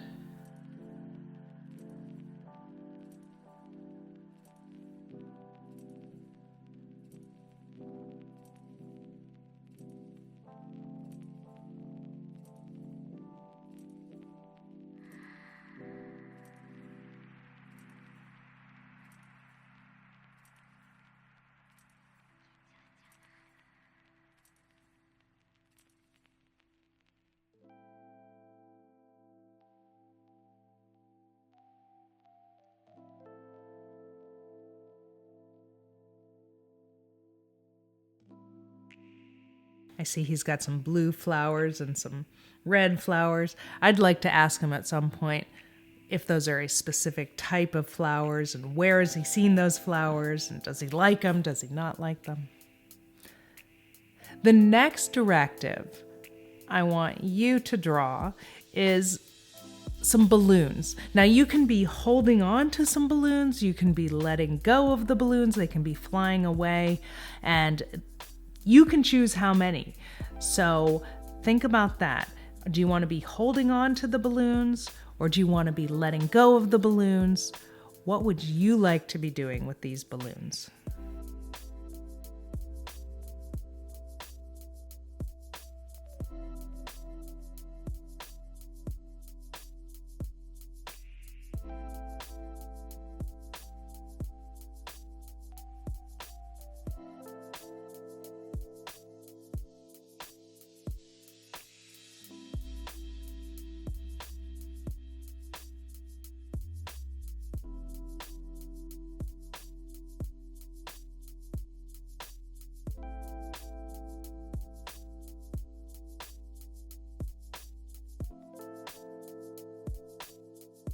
Your final instruction is to draw something beneath or under that ground line.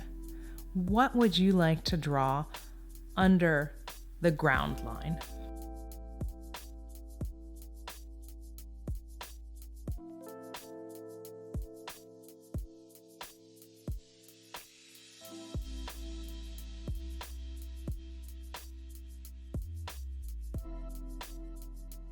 I have so many questions for Julian about his drawing. I'm really excited to see what his story is here. We'll have to take a look at that in just a second, see what he was thinking. You'll also have a downloadable PDF with questions that you can ask yourself about your drawing.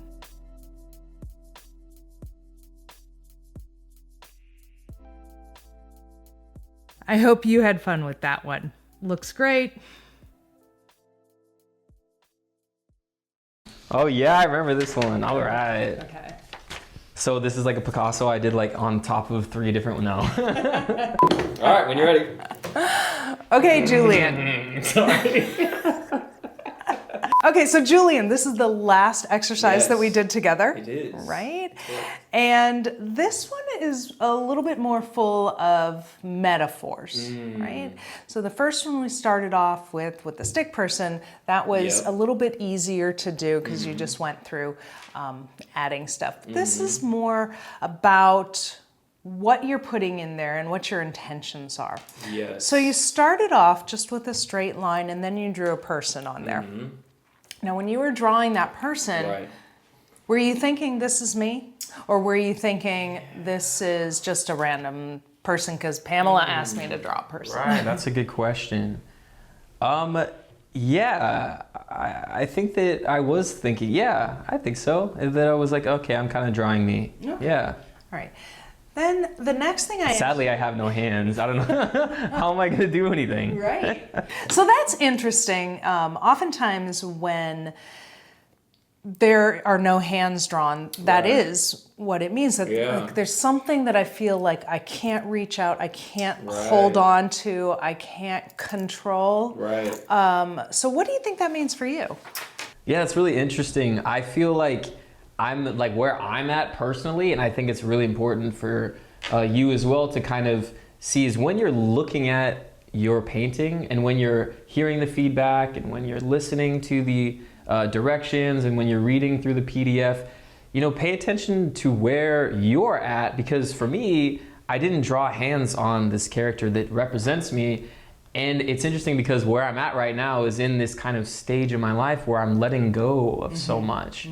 And so it's kind of, you know, amazing that, or it's interesting that, yeah, I didn't draw hands on this character and he's not holding on to anything. He's not, you know, in this way. And so for me, where I'm at in my stage, it totally makes perfect sense. And that's what came out in the painting. Yeah, and it's a positive thing. Whereas if I was working with a child who was or had been sexually abused or physically abused and they drew themselves with no hands, I would probably, Yeah. you know, assumed that was Right. because they felt they had no control over their lives and they didn't have any say in, you know, what was going on. Right. So So- like you said, it's really, really important for you to understand that everything you draw has to do with you. The color choices you make have to do with you, and it's not something that we can then project onto all people. We can't Right. generalize it. It's Right. all about whoever drew the picture is the only person who can tell us what it means.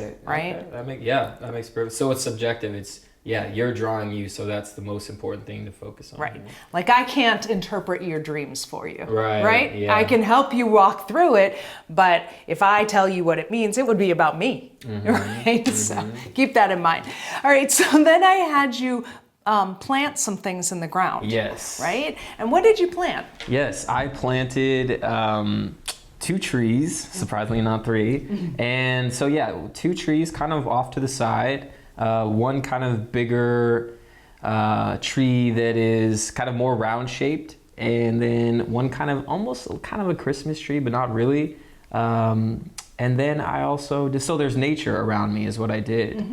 And there's 2 different colored flowers. There's a blue set of flowers and then a red set of flowers kind of by my feet. So I didn't go in the direction of people. I didn't go in the direction of like a car or anything like that. For whatever reason, I went in the direction of kind of being surrounded in nature. Yeah, and usually that'll happen because the language that I used to have you do this was plant something in the ground.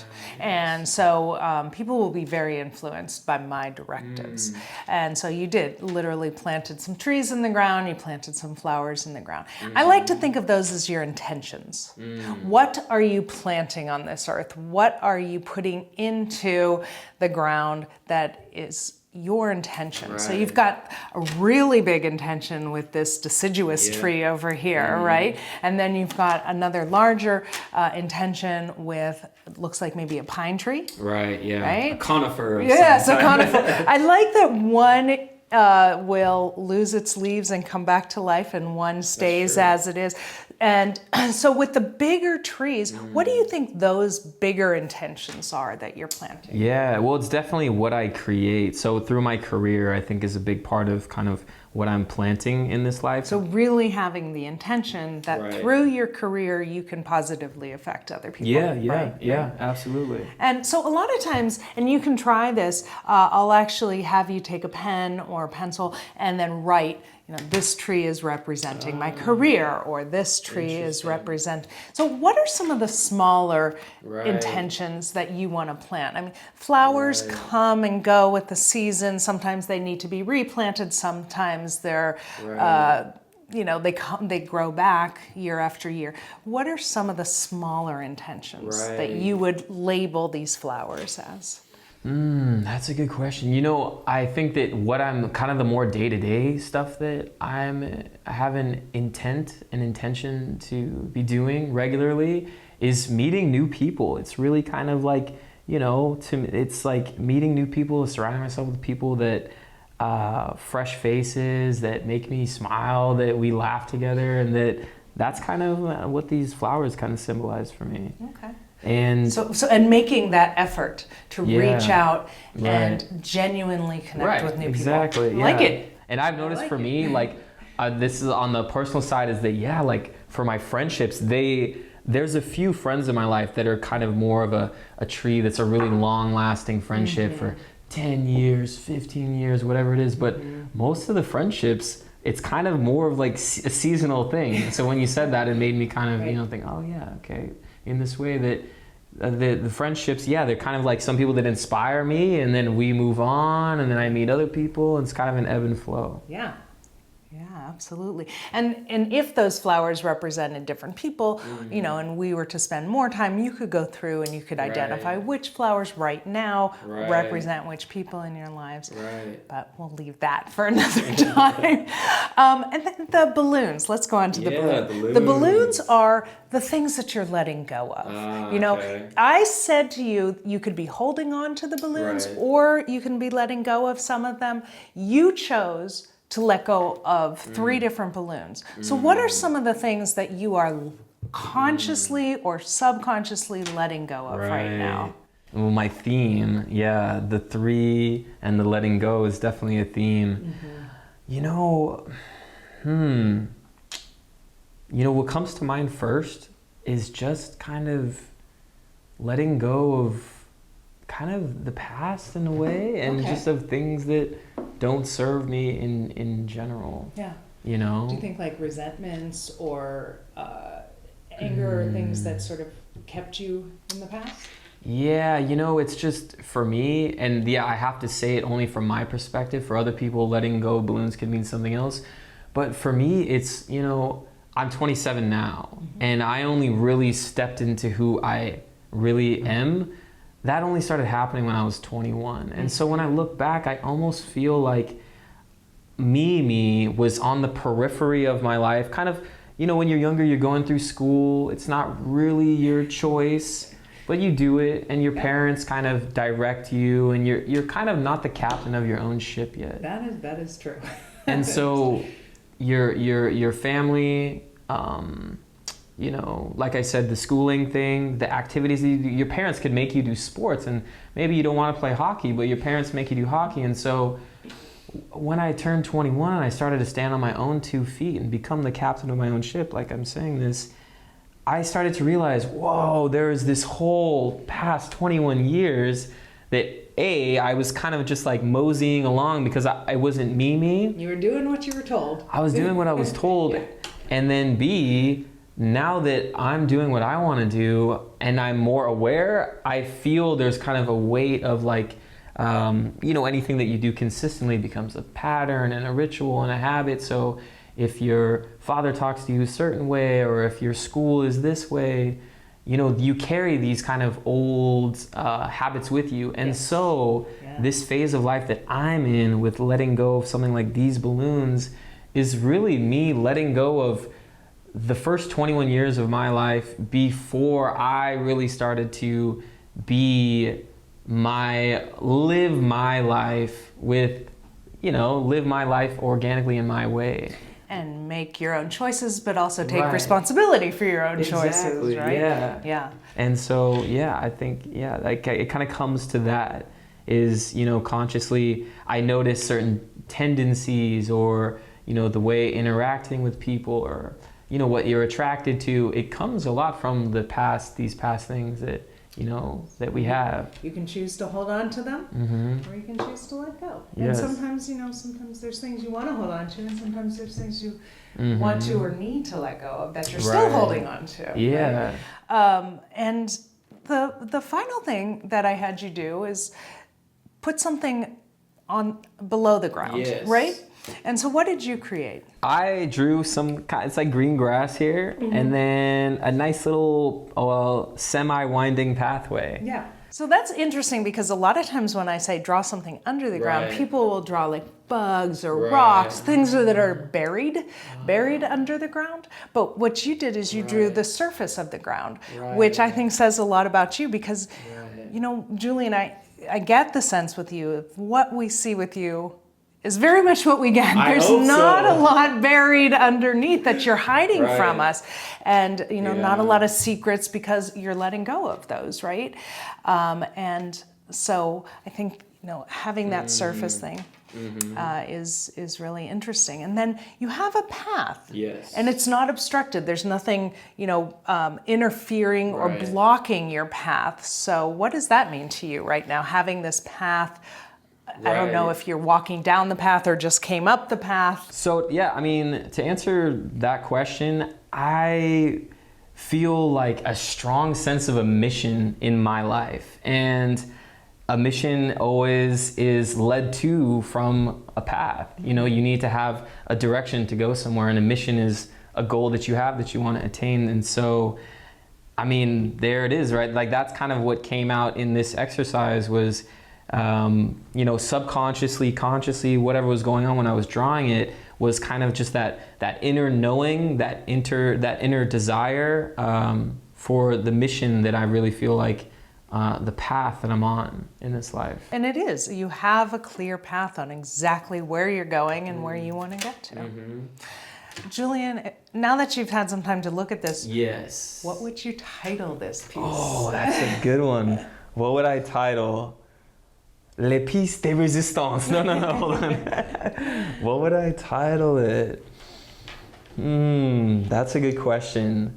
I want to say like The Boy in Wonder, or like, okay, I want to say something like The Path of Life, because we have, these things that we've chosen that are around us, and then we have, this ability to go somewhere, and the path of life. The path of life. I like it. So a lot of times I will ask people to title their pieces, because I find that could sort of summarize or clarify what it is that. That's cool. Yeah. So definitely, flip your paper over, give it a title. Yeah. Especially when you go back and look at these a week from now, a year from now, 20 years from now, and you're like, oh my gosh, that's so interesting where I was at when I was 27 years old, right? That's true. The first title you just gave it was The Boy of Wonder, which then goes back to your feeling poem of joy and wonder. And it rhymes too. Right. That's true. So what do you recommend that people do with this kind of exercise? Is this something that you kind of put up in your room? Is it something that you redraw every month? I think this would be a great thing to redo every couple of months. But definitely I would mark down either on this paper or on the back of the paper what the intentions represent and what you're letting go of or still holding on to, and what are the things that are either on the ground or buried under the ground, right? So when you have that clearly marked, then you can go back and you can look at it later and see how it changes. But yeah, a lot of these exercises you can go back and do again and again and really see how your life shifts, because we have a tendency to think wherever I am in my life right now is where I've always been, where I'm gonna be forever, right? And nothing's permanent, right? And so it's interesting to see that shift. That's true. Yeah, it's kind of like a little, I can imagine having, let's say you do like 6 that are maybe a month apart or whatever, then you can put them side by side a few months later and see a little timeline. And it would be really amazing to see the colors that you chose, what's behind you, what's under you, what's around you, how many balloons you have like I did. And it would be cool, a little chronological timeline of you snapshotted in that moment through your own artwork. Yeah, I love that idea. That's kind of badass, right? Every 2 months, 6 times you have a whole year. Right? Yeah. And it could be a calendar, That's really cool. All right, that's your job this coming year. Nice. I hope you had fun with that last exercise. In this section, we're going to take a look at how do we perceive and express love. And understanding how we perceive and express love helps us to connect with others and understand what they need and what they're looking for. Just to review, we're still talking about communication intelligence. And I'm going to go back over the definition again. Remember, it's the capacity to communicate your own needs, your thoughts, and feelings with compassion to achieve a desired goal with little or no hurt feelings to others in the process. So we're going to use that compassionate language to negotiate a mutual outcome. And what is a mutual outcome? That's when, you get a win-win in a relationship. Let's just take a side trip here for a second. I want to talk about the difference between an argument and communication. Communication is seeking to work together to understand the intentions of others and to find solutions that you can both be satisfied with. On the other hand, an argument is just an exchange of hurt feelings to defend our own ego. When somebody says something that hurts me, that makes me feel bad, my defenses go up and I want to go to war and I want to fight them and I want to throw daggers back at them.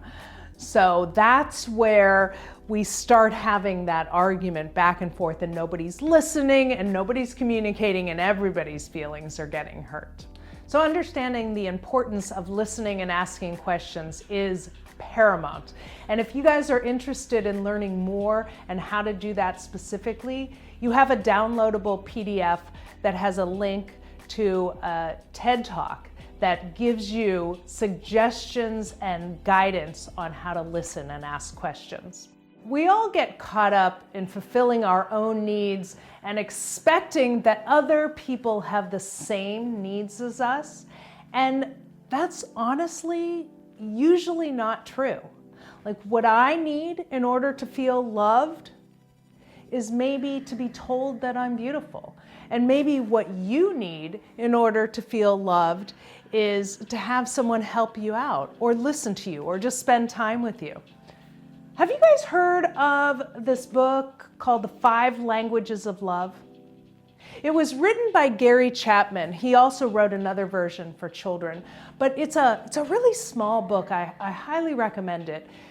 And it talks about the different ways, 5 different ways that we all perceive love. There's the perception of love through touch. That can be intimate touch, that can be just holding hands or getting your hair touched or combed. 2 is acts of service. So when somebody does something for you, like they do your laundry or they fill up your car with gas or they bought the groceries, you feel taken care of, you feel loved. 3 is words of affirmation. So when somebody tells you you did a good job or they're proud of you or you look beautiful. Other people feel loved when they spend quality time together. And the 5th one is when we receive gifts. Many people really feel loved when they receive gifts from others. And those could be, birthday gifts or Christmas gifts, but they could also be, I just brought you flowers. So I really find this book is a great way to understand what we need and what the other people in our lives need. So I highly recommend that book. And I have created an art exercise based on this idea of the 5 languages of love. When I'm working with a couple, I have them fill out the sentence completion, and you have a downloadable PDF that has this sentence completion form on it. And it talks about what I need from you in order to feel loved and what I can give you so that you feel loved. So I'll have a couple fill that out together, and I observe them, and I ask them to ask each other questions and respond to each other. There's an activity that I often suggest couples do together where they do a drawing and they're taking turns. So they're literally passing the book or the piece of paper back and forth. One person draws, and what they have to do is the other person who's not drawing is observing, maybe even asking questions. And then when the drawing comes back to them, they then respond through the artwork. I want to share a really interesting story for you. A couple of months ago, I was staying with my father, who's 78 years old. And, I'm trying to communicate with my father. He's a lovely man, but he's not so good with communicating. And every time I'm at his house, it's pretty much the TV is always on. We don't talk to each other.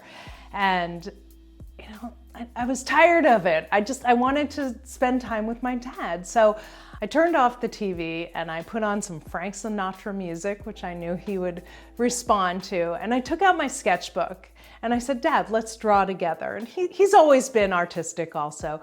So I drew, and then I would hand him my drawing and he would draw, and we'd go back and forth. But it was so fascinating because I really learned a lot and understood how he communicated. Because as I was drawing, he wasn't really watching me. He was thinking about what he was gonna draw next. And when he started drawing, it had nothing to do with what I had just drawn. And I realized that's how our conversations go as well, where I will tell him something and then he'll talk about something completely different, unrelated to what I just told him about. So it's really fascinating to watch that sort of play itself out on paper. So to conclude this section, I just want to say again, relationships are hard and they take a lot of work. And we need to put the work into having good relationships. You know, it's easy in the beginning because you're excited about getting to know someone and you want to put the effort in. But after a while, we become complacent and we just take people for granted. And so I want to show you through the art exercises how to do the hard work of making those relationships powerful and positive in your life. In this section, we're going to look at gratitude versus complacency. I believe that the polar opposite of complacency is gratitude, and I'm going to show you how to turn your perspective around so you don't get complacent within your relationships. And I have a bonus video for you that you can find in the downloadable PDF, which is a link to a video I made. And it's kind of goofy and fun, but I think you'll enjoy it, where I took one day of my life and I took one from the perspective of, this was the worst day of my life and everything went wrong.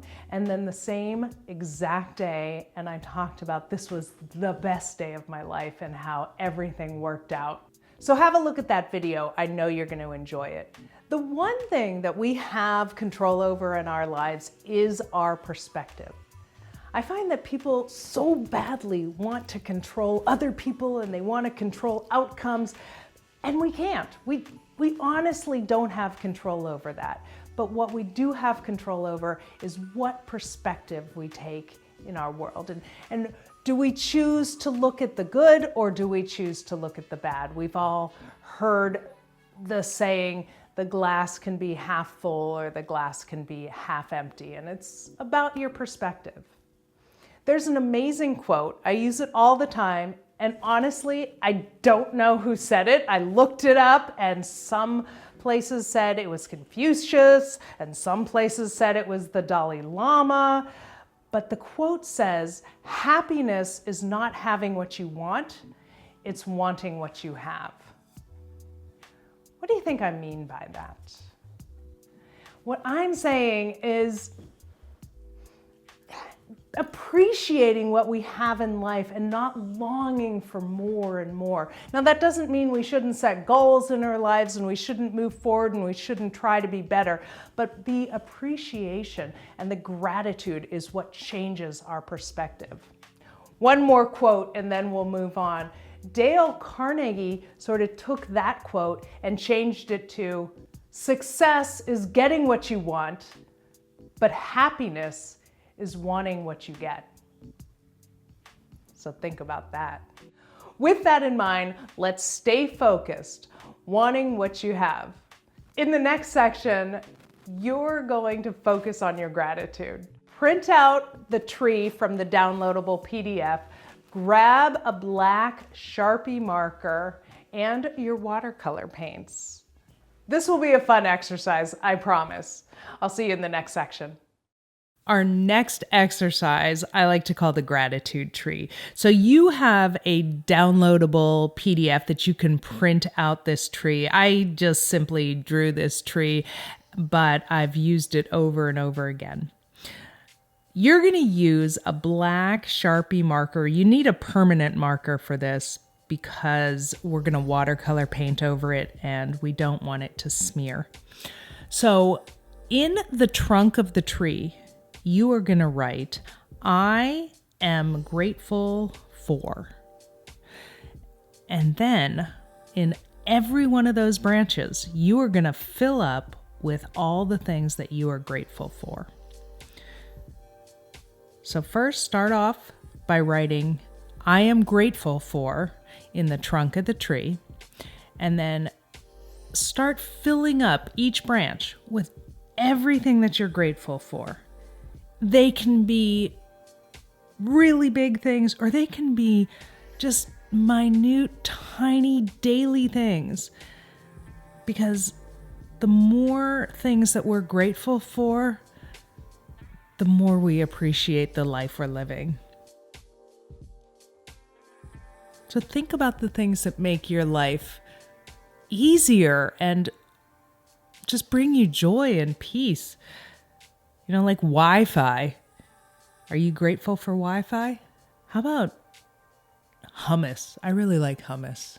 Are you grateful for hummus? Or chapstick. I don't think I can get through my day without chapstick.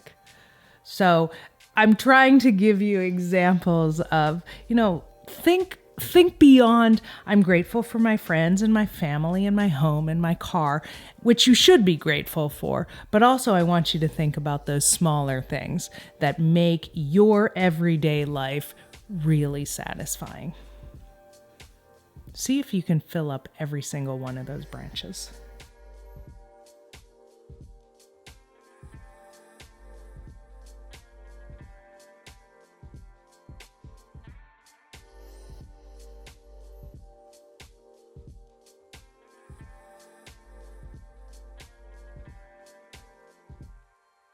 I personally have done this exercise many times, and every time I have different things in the tree. I mean, I have some of the consistent things like my friends and my family and my husband, but you can see in this one I put in museums and a dishwasher. I'm actually really grateful to have a dishwasher. Netflix. How about that? So once you fill up all the branches with the things that you're grateful for, now I want you to move to the bottom of the page, and I want you to write in that section or in those sections the things that really make you feel grounded, connected, and rooted. So what are the things that really make you feel grounded? You're going to write that in the ground. They could be the same things that you put in your tree that you're grateful for. Or they can be different things. It's okay to repeat yourself in this exercise.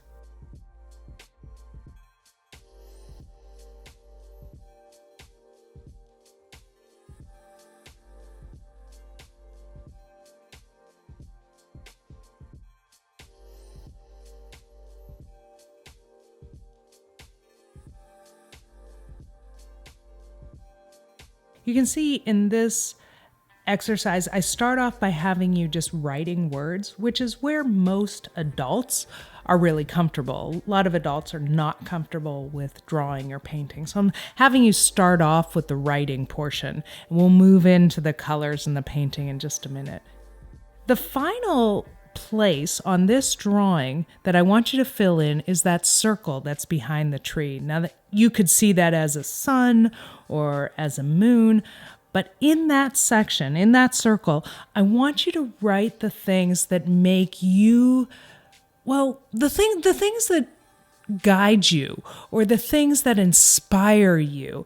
Maybe that's your spirituality, or maybe that's your religion or your higher power.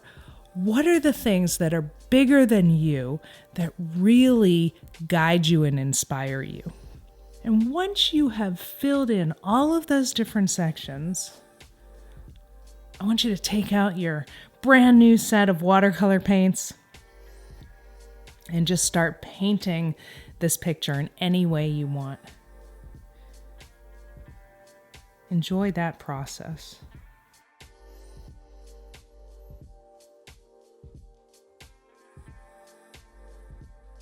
Oh, there's something so nice about moving paint around on a piece of paper.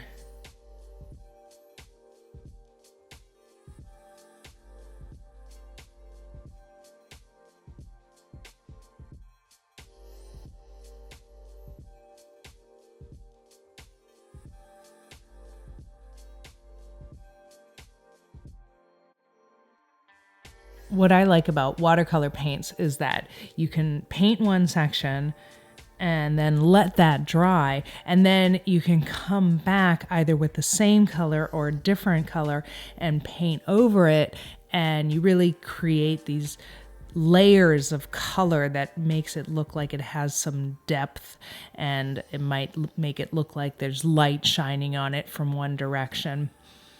So play with the watercolors. If you really have not used paints or watercolors since you were in middle school, or maybe you've never painted, really play with that and experiment. See what the materials can do.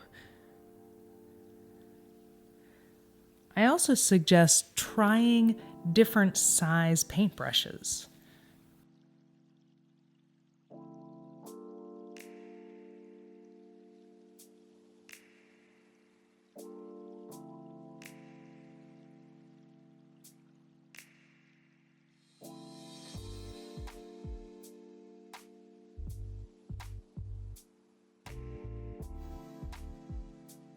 I had a mentor once who said, having the right tools makes all the difference.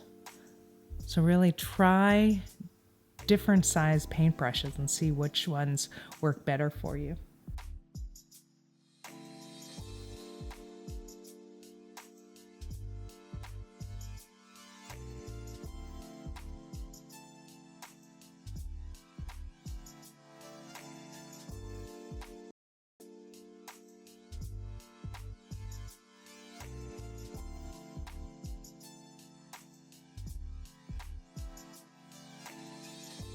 I actually made this exercise up a couple of years ago, right around Thanksgiving time, and I was doing it with some of my patients, but then I actually decided to print out a bunch of them and take them to my Thanksgiving dinner and just put them out on the table, while people were milling around before they sat down for Thanksgiving dinner.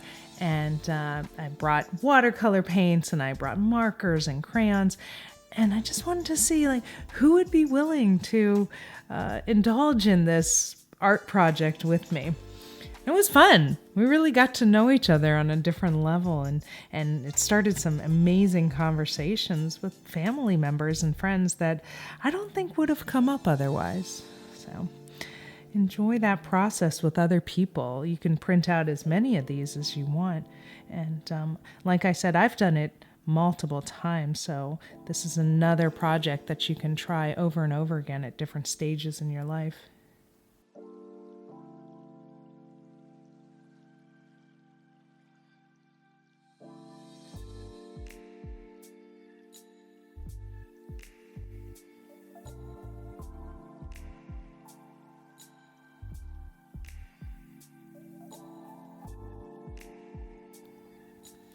In this version, I just printed the tree out onto your regular paper that's in your printer. But if you want to experiment with different weights of paper, you can print it on different papers. You can see here the watercolor is sort of wrinkling the paper a little bit because this is pretty thin paper. So you can even try printing it out onto different types of paper, whatever will fit in your printer. Or you can even draw your own tree. You don't have to use this one. You can create your own tree if you get really into it.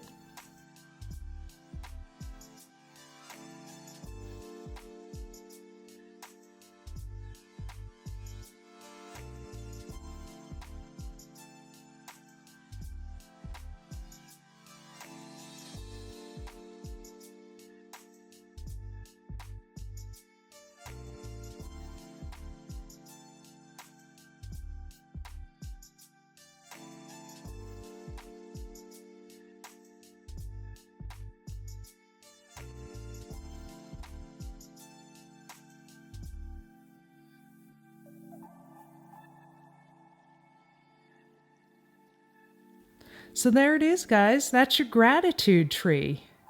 This is a really feel-good process. You get to write all the things you're grateful for, and then you get to paint it. I hope you enjoyed that. Sometimes the watercolor will sort of puddle on the paper. You can just grab a tissue and start blotting those puddles up, and it creates a really interesting pattern too. And then go ahead and open up the tissue that you use to blot the watercolors, and you'll have almost a tie-dye effect. In this section, we have seen that in order to improve your relationships, you must be clear, listen, ask questions, and understand other people's intentions, and be grateful for the relationships that you have. We also talked about the fact that relationships are really hard work. But here's what I know. I know you are strong and you are not afraid of doing the work. Can you see how powerful the art therapy is? Can you see why I'm so enthusiastic about it? Okay, so now that you've seen how effective art making can be in communication with somebody else, now we're going to delve into your own unconscious. Are you ready?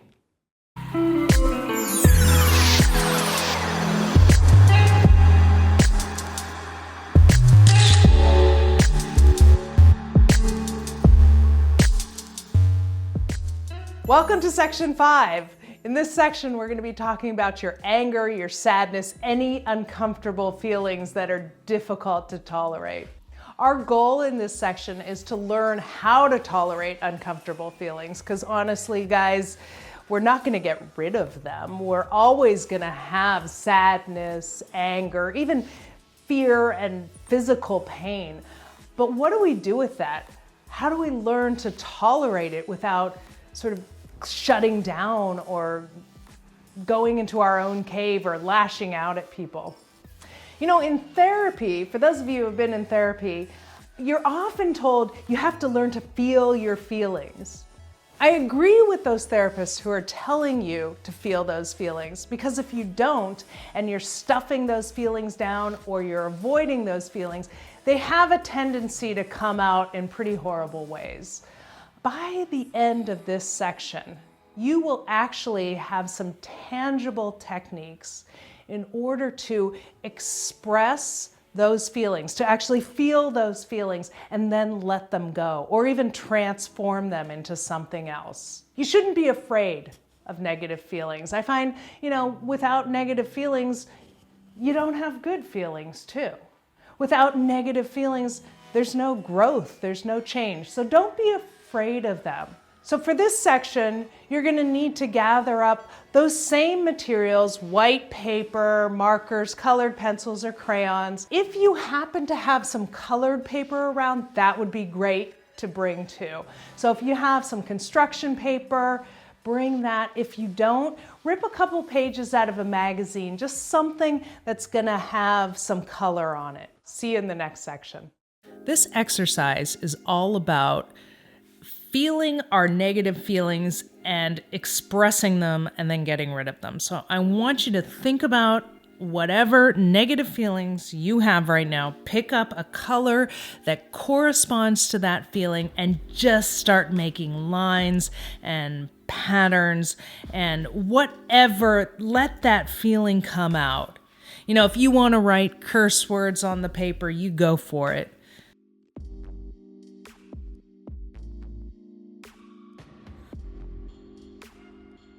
Notice how I'm holding that marker in such a heavy way, like I'm about to stab something or hammer a piece of nail into a wood.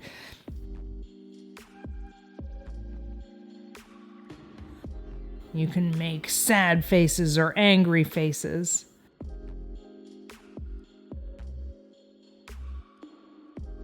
Just try to express all of your negativity out in this drawing. And now pick up that drawing and just crumple it up. Come on, let's just get rid of it. Crumple it up. I love the sound and the feeling of crumpling paper. Open it back up again and crumple it again. Like really destroy that drawing. Get that energy out. Now start ripping it apart. Start ripping it into shreds. We're just destroying that negativity, that anger, that frustration, that disappointment, that sadness, whatever it is you're struggling with. We're just going to rip it up and destroy it. Release it. Let it go.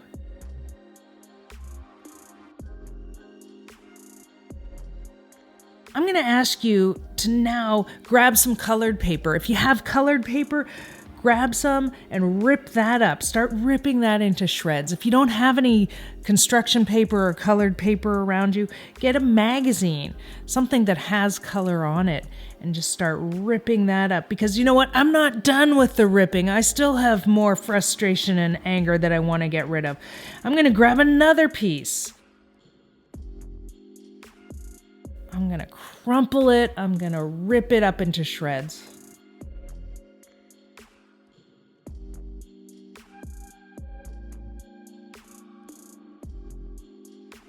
Use up all that energy that you've been storing up in your muscles and in your brain and in your heart. Get it all out.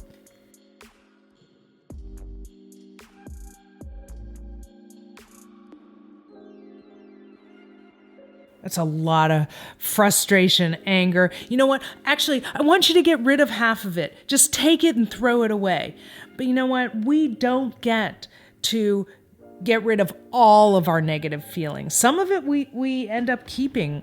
So I'm going to have you throw away half of your negative, ripped up, shredded up feelings, and I'm going to have you keep half. And now go ahead and grab some glue. It can be glue stick like I'm using here, or it can be Elmer's glue, white glue, up to you, whatever you have available. And I'm going to have you use those ripped up pieces of paper, both the one from the original drawing and the colored paper. And I want you to start collaging it back together. I want you to transform those negative feelings that you just expressed, and I want you to transform it into something that feels healthy or safe or inspirational. You can change those shapes. You can pick up a shape. If it's not the right shape, rip it up some more. Change the shape. Make it what you want it to be.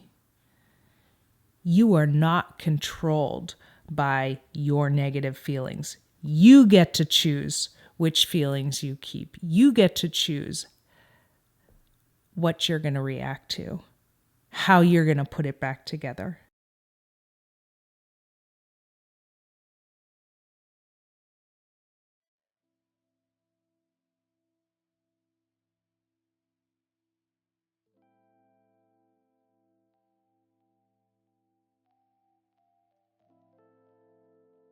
How much of it do you want to keep?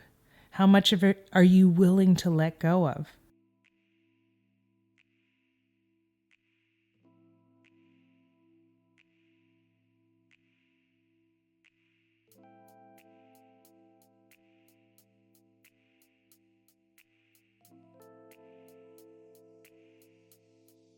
As you're doing this part, I really want you to try to change your energy.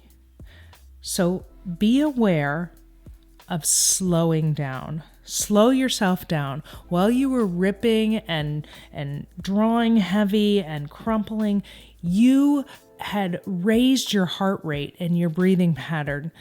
And now you're going to calm yourself down.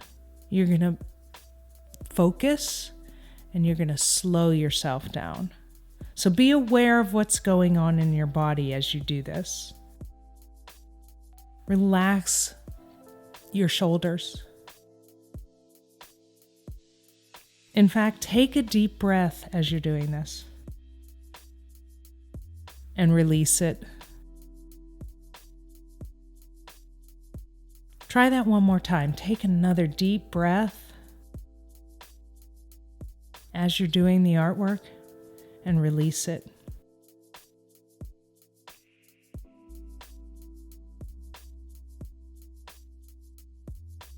Do you see how you have the control? You get to make the changes. This is your coping skill. You don't have to be controlled by the negative feelings. You get to see whatever you want to. You get to create whatever you want.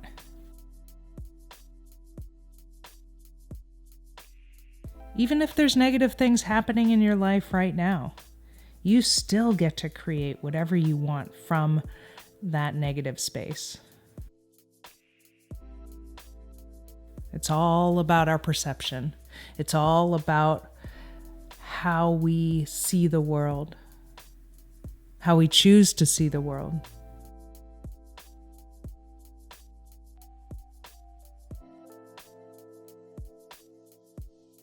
That's really the only thing we have control over, is our perception of the world.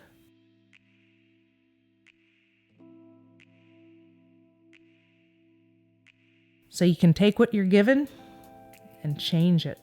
Change it into what you want it to be. The more I'm working on this piece here, the more I want to keep those colors and those shapes. I'm okay with let some of it go, but it's important to keep the negative that happens in our lives, because it really does contribute to who we are, and it gives us an opportunity to learn a new lesson, to become stronger.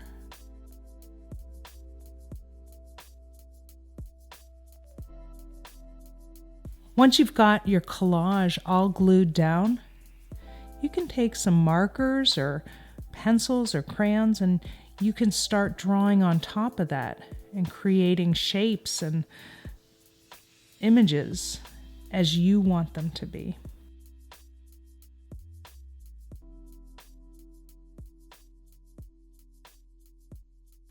Nothing complicated here. All these shapes are very simple lines.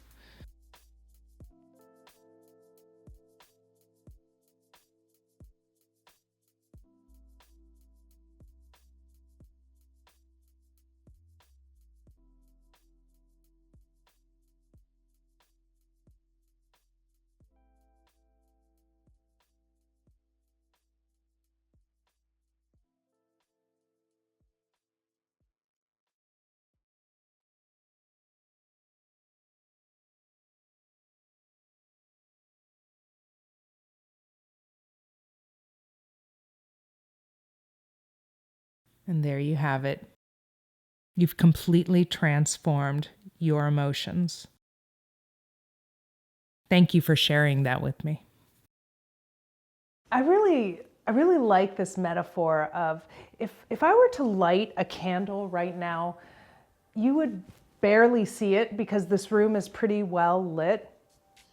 But if the room was completely dark and I just lit one tiny little match, it would light up the whole room.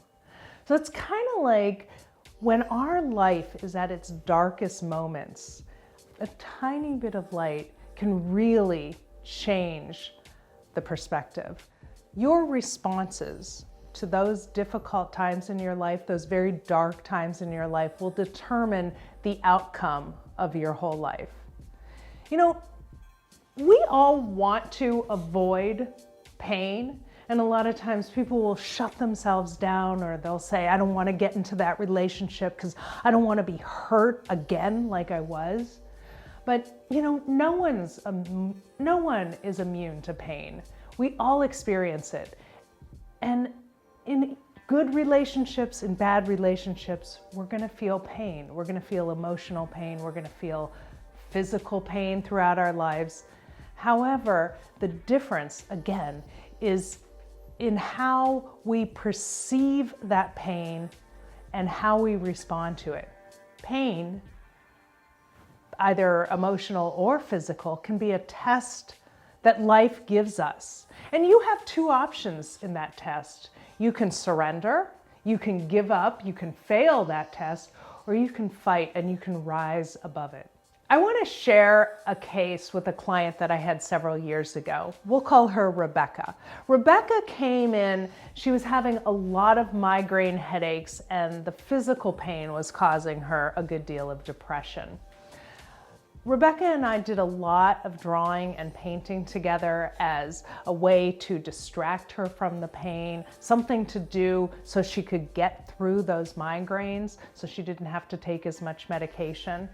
After she got comfortable with me and she got comfortable with the art process, I had her do something that delved a little bit deeper into her subconscious. First, I asked her to draw her pain, her physical pain. And the way I opened up that exercise was, I said to her, I want you to use lines, shapes, and colors and draw your pain. You know, Rebecca had been to a lot of doctors over many years that she'd been experiencing migraine headaches. And oftentimes, you know, you probably know if you experience chronic pain, that doctors will ask you, how is your pain? Describe your pain. They'll say, is it throbbing or is it sharp? And on a scale from 1 to 10, what is your pain? How intense is it? So over the course of many years, Rebecca had described her pain many, many times. But when I asked her to draw her pain, she's now using a different language to describe her pain. So that might get her to somewhere different. So in this drawing, you could see that she drew a face first with blue crayon, and then all of the color is on one side of the face. In fact, when my clients are making the artwork, I usually just sit and observe them. So I know the process that Rebecca went through in creating this drawing. First, she drew the face with the blue crayon. And you can tell, even by looking at this, that she just really lightly, very sketchy with the blue crayon to draw the face. And then she picked up a red crayon and holding that crayon very tightly and pressing hard and even scrunching up her face and holding her breath while she's drawing, she drew red dripping out of the eyes. And then she drew those black, jagged lines.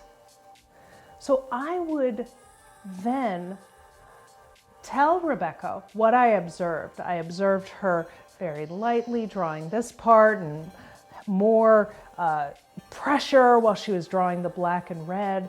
I might ask her, when in your life do you feel this way and when in your life do you feel that way? I also would ask her to describe the drawing to me, because the words and the language that she's going to use to describe the drawing are going to be different words than she uses when she's describing her pain over and over again to the doctors.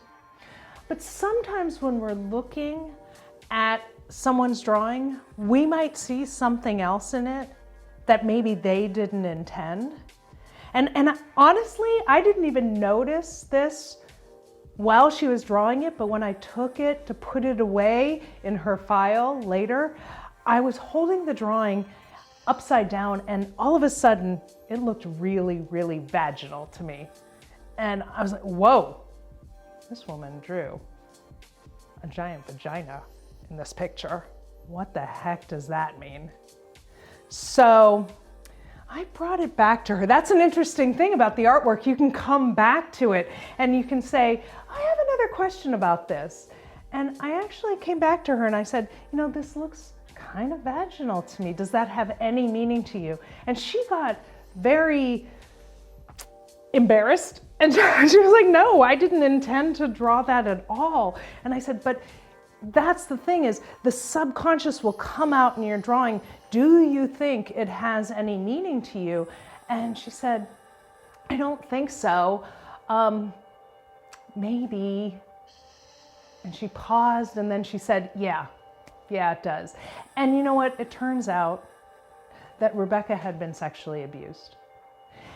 And she hadn't ever talked to me about it, for sure. And we had met maybe 5, 6, 7 times already. She had never talked to anybody else about it either, it turned out. So that opened up a whole Pandora's box of us dealing with the sexual abuse. And guess what? Once we dealt with the sexual abuse, the migraine headaches started to decrease in both intensity and frequency. Now, let's go back to that original session that I had with Rebecca for a second. Whenever I ask somebody to draw their pain, be it physical or emotional. I'm not going to just open up all that pain and just leave them that raw and vulnerable. So usually I save some time for them to do something that's going to close them up or make them feel good or contain them. So in that same session, I asked Rebecca to draw the opposite of this. And this is what she drew. You can see in this drawing that she drew a person. Actually, there's 3 people in this drawing. When I asked her, she said they were moving in a forward direction. She said that this is her growing from a young child to an adult. And some of the things that I noticed in this drawing were that on the left side, where the small child is, there's very dark, heavy clouds, and it feels very ominous. But on the right side, where the adult is, the clouds are much lighter. There's even a blue cloud. And the figure is surrounded by yellow paint, which represents, Rebecca told me, light and energy. Also, this figure on the right side, the adult figure, is touching the tree that's behind her. So she's engaged in her environment. Whereas if you look back to the left where the child is, she's very isolated and alone and not touching any other colors. So oftentimes in the work that I do with the art, I'll ask people to draw the problem and then draw the solution. It doesn't even matter what the how do you get from one place to the other is, but when they can recognize the solution and know that they have that power inside of them, it's pretty amazing. They feel better. I have clients who will come into my office in physical pain and they'll leave and they'll be like, you know, just doing the artwork made me feel better. Anytime that I'm confronted with a difficult or painful situation, I often ask myself, what lesson am I being asked to learn today? Now that's not easy to stop yourself and not get overwhelmed and ask yourself to really step back and say, you know, how can I learn from this difficult situation? If we can do that, we can understand ourselves on a deeper level because we are greatly influenced by old stories in our lives. You know, as Rebecca was showing us, as a child, maybe she was alone, and as she told us, she was abused. And as an adult, she still carried that pain with her. You know, in the present moment, we might feel pain, anger, sadness, frustration, disappointment, regret, you name it. But we need to learn to recognize that this pain is not what's happening right now. It's old stories from our past. Your mind might insist that the pain you feel is caused by what's happening right now, but you are more likely to be reacting to things that have happened to you in your past. What happened to you in your past is not happening now. It's over, it's past, it's done. That pain, however, is still happening to you because you haven't dealt with it. You haven't learned to, let's go back to that, feel your feelings. Actually drawing that pain is a way of feeling that feeling and sitting in that emotion and to get it out. You're externalizing it. You're releasing it.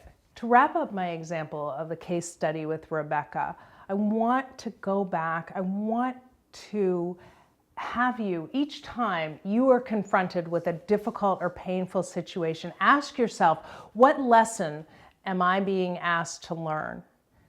When you do that, when you ask that question, it forces you to delve deeper into your subconscious. Using the art gets you there quicker because we don't have the same kind of censoring ability that we do when we're just talking. In this lecture, we're going to take a look at your deeper self by delving more into your subconscious. It's so much easier to get into your subconscious through the artwork because we don't have the censoring abilities that we do in, when we're talking, we're constantly thinking about what we're going to say before it actually comes out of our mouths. Most of the time. I mean, obviously, sometimes I say things and I shouldn't say them out loud, but most of the time we're censoring ourselves. With the drawing, because we're not as adept with that, it brings up stuff that we didn't even know was there.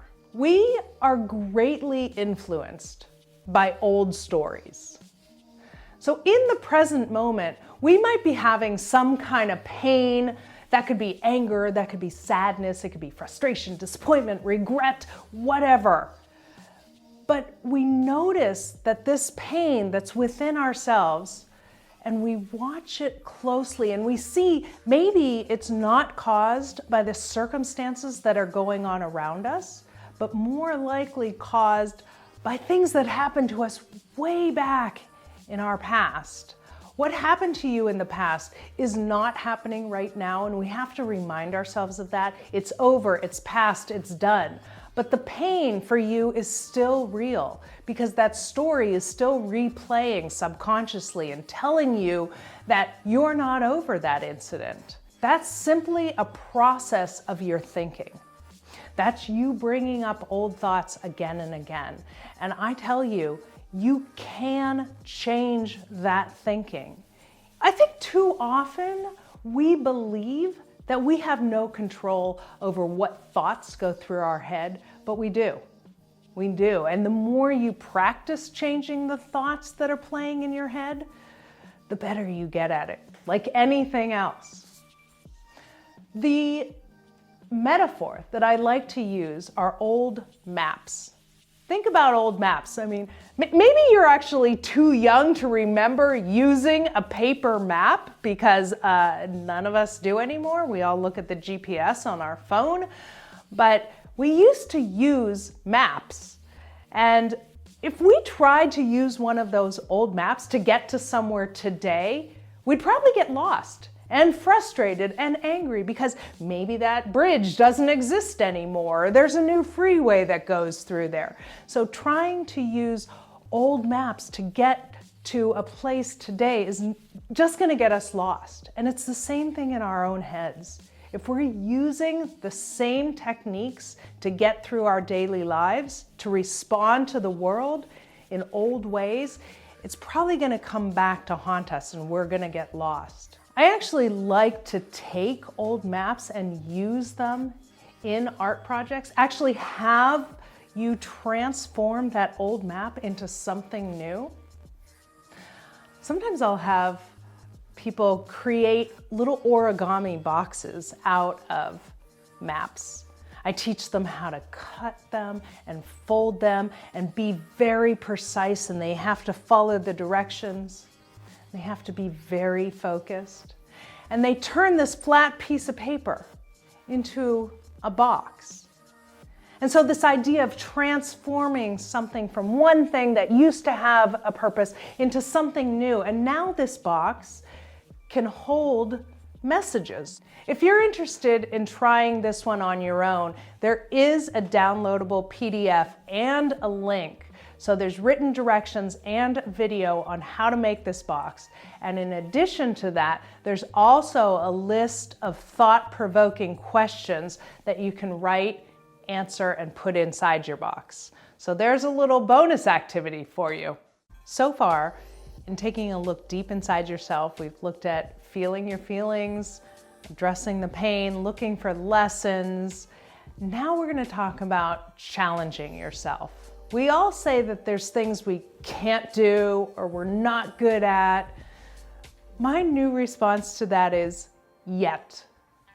So, recently I just learned to surf. and you guys, if you want to see my first surfing experience, I'll send you a link on the downloadable PDF for that too. But, we can say I don't surf, but it's not that I can't surf, it's just that I haven't done it yet. Here's a little aside. My daughter, when she was little, she used to get mad at me when I would engage and joke with waiters at restaurants. And she would say to me, "Mom, not everybody is your best friend." And my answer to her was, "Yet." So what I'd like to do in this lecture is help you face your fears and change, again, those stories that you say you can't do or you aren't good at, and accept the challenges that come your way. I'm asking you to do something outside of your comfort zone, because outside of your comfort zone, guys, that's where the fun happens. An example of learning something new, challenging yourself, stepping outside of your comfort zone is learning to paint. I'll oftentimes in an art therapy project take people step by step in a painting, right? And so often they'll say to me, "No, there's no way I can make that painting." And by the end, they have, because it's just paint a brown line here, make a yellow circle there. And if somebody teaches you how to do it, you learn.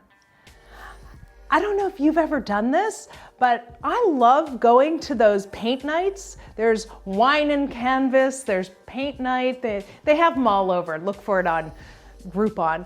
But literally, it's a group of people who get together in the evening and they learn to paint. And everybody walks out with a completed painting. And what I love about that kind of process is everybody's is different. Everybody's is unique based on how much effort they put into it or what mood they were in. In this next section, I'm going to pull out our director, Julian, and make him do a step-by-step drawing and take him outside of his comfort zone. He likes being behind the camera, but we're going to pull him out and see what he can do. So see you in the next section. For this exercise, you're going to start with the downloadable PDF that's a sentence completion for your feeling poem. I want you to choose a feeling that you've been struggling with lately. What is something that just, it doesn't feel good? And I want you to choose a color to represent that feeling, whatever it is. So I'm having Julian do this feeling poem. He's starting off with frustration, and he decided that purple is the color of frustration. Now, what you're going to do next is you're going to go through the next 7 lines, and you're going to fill out all the things that frustration is, and you're going to go through every one of your senses. So you're going to tell me what frustration tastes like, and what frustration smells like. And maybe you're not using the word frustration. Maybe you're using the word anger or sadness or loss. Maybe the feeling you're struggling with right now is disappointment or uncertainty. Whatever it is, I want you to go through all the different senses. What does it smell like? What does it taste like? What does it feel like? What does it sound like?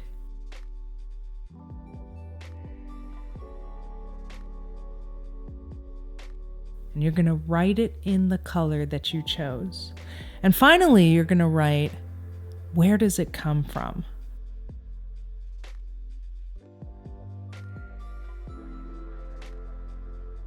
I'll give you some time to fill out your sentence completion.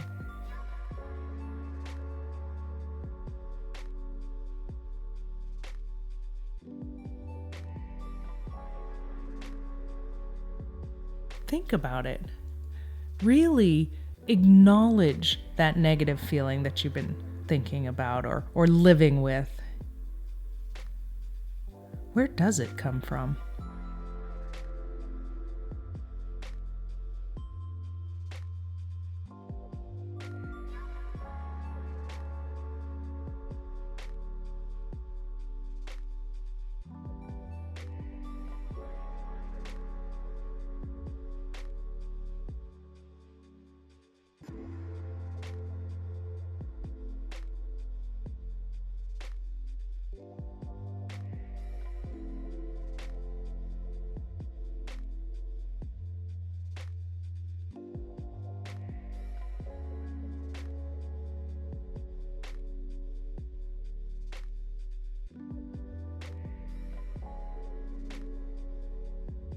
For the second half of the poem, I want you to decide what is the complete opposite of that negative feeling.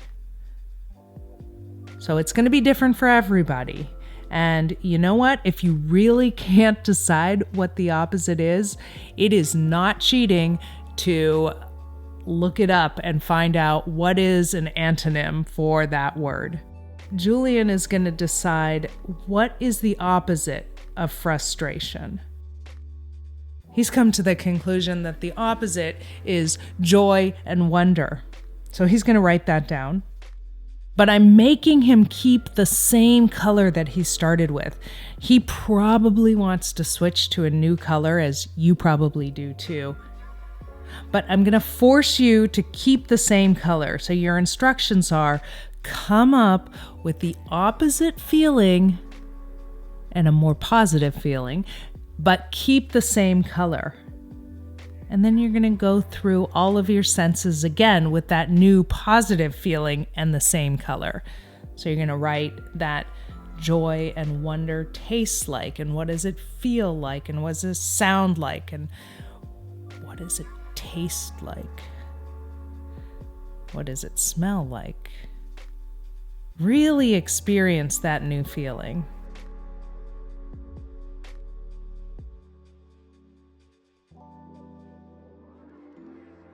Some people have told me that their negative feeling that come easier, the descriptions of the negative feelings come easier to them.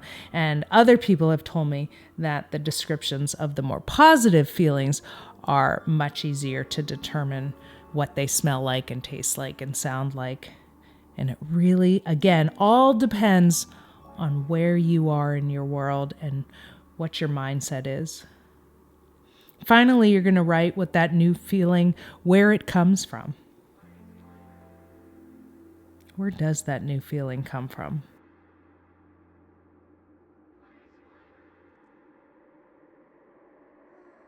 When you've completed your poem, I want you to just put it aside for a moment. You don't need it for this second part. So kind of put it out of your vision. And I want you to grab a blank piece of paper.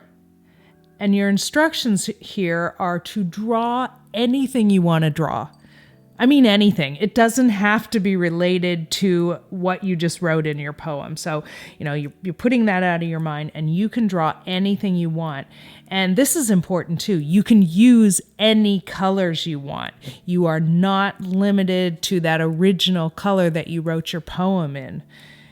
You can use that color in your drawing, or you can choose to not use it because you're so tired of using it for the poem. So the only instructions here are to draw anything you want using as many colors as you choose. Let yourself focus. Let yourself enjoy that process.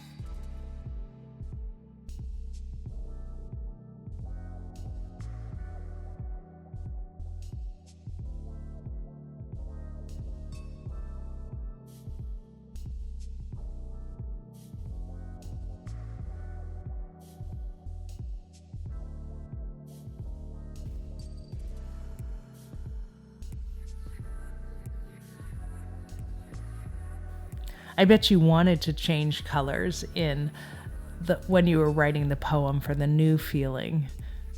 Because most people do. Most people want to change colors. But I didn't let you. Because I'm mean. No, I actually have a reason for doing it. But you have the opportunity to use that color in your drawing if you want to. So I didn't let you use it when you wanted to, but maybe you can make the decision to use it now.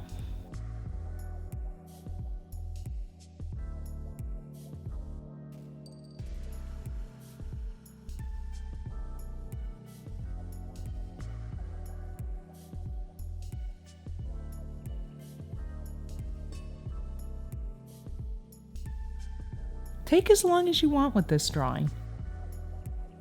When you're done, ask yourself if this drawing has anything to do with the poem that you wrote before you did the drawing. Are they connected in any way?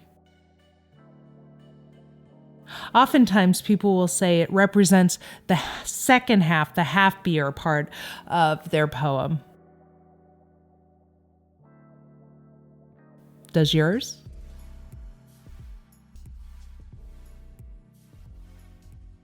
Even if it doesn't, I hope you enjoyed that process. So, Julian, Yes. that was kind of intense, wasn't it? Very intense. Okay. So what I'd like you to do is read the whole thing out loud, okay? And when you're reading it out loud, I want you to say the feeling each time instead of saying this is or it is, because each time you say it, it gives it power. Right. Okay. Cool. All right.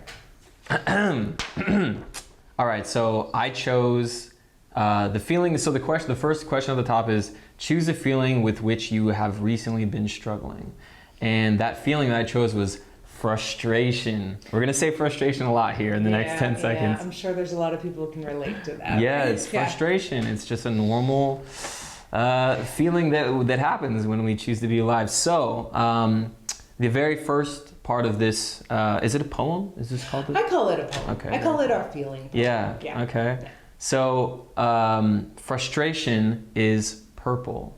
Okay.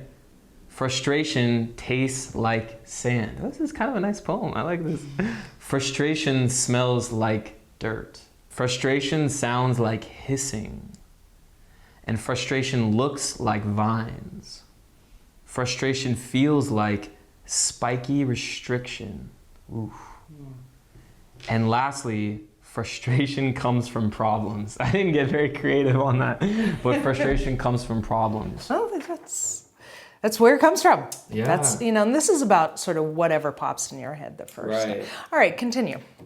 So to the joy and... Yeah, so then the next step was I want you to choose whatever the opposite of frustration is, Yes. right? Whatever the opposite, because for one person, frustration, the opposite might be satisfaction. For somebody else, it might be calm. For you, what did you choose as the opposite? So for my exact opposite of frustration, I chose joy and wonder. Okay, and I purposely Nice. made you keep the same I color. like that, yes. Okay, most people don't like that. Right. Most people hate that. Right. Most people are frustrated by that. Right, and more frustration. Because the intent is Right. usually yucky feeling, yucky color, and then good feeling, Right. nice color. So they Right. want to switch over. But I purposely had you keep the same color, and we'll talk about why in just a minute. Okay, so go ahead and read the second half of the Okay, poem. so the second half. So on to the joy and wonder. We're leaving frustration behind for a minute.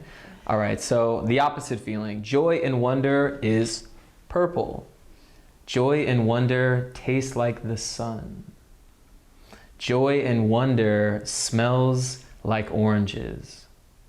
Joy and wonder sounds like angels singing. Joy and wonder looks like golden rays of light. Joy and wonder feels like the sun's warmth. And lastly, joy and wonder comes from within, with a little happy face at the end.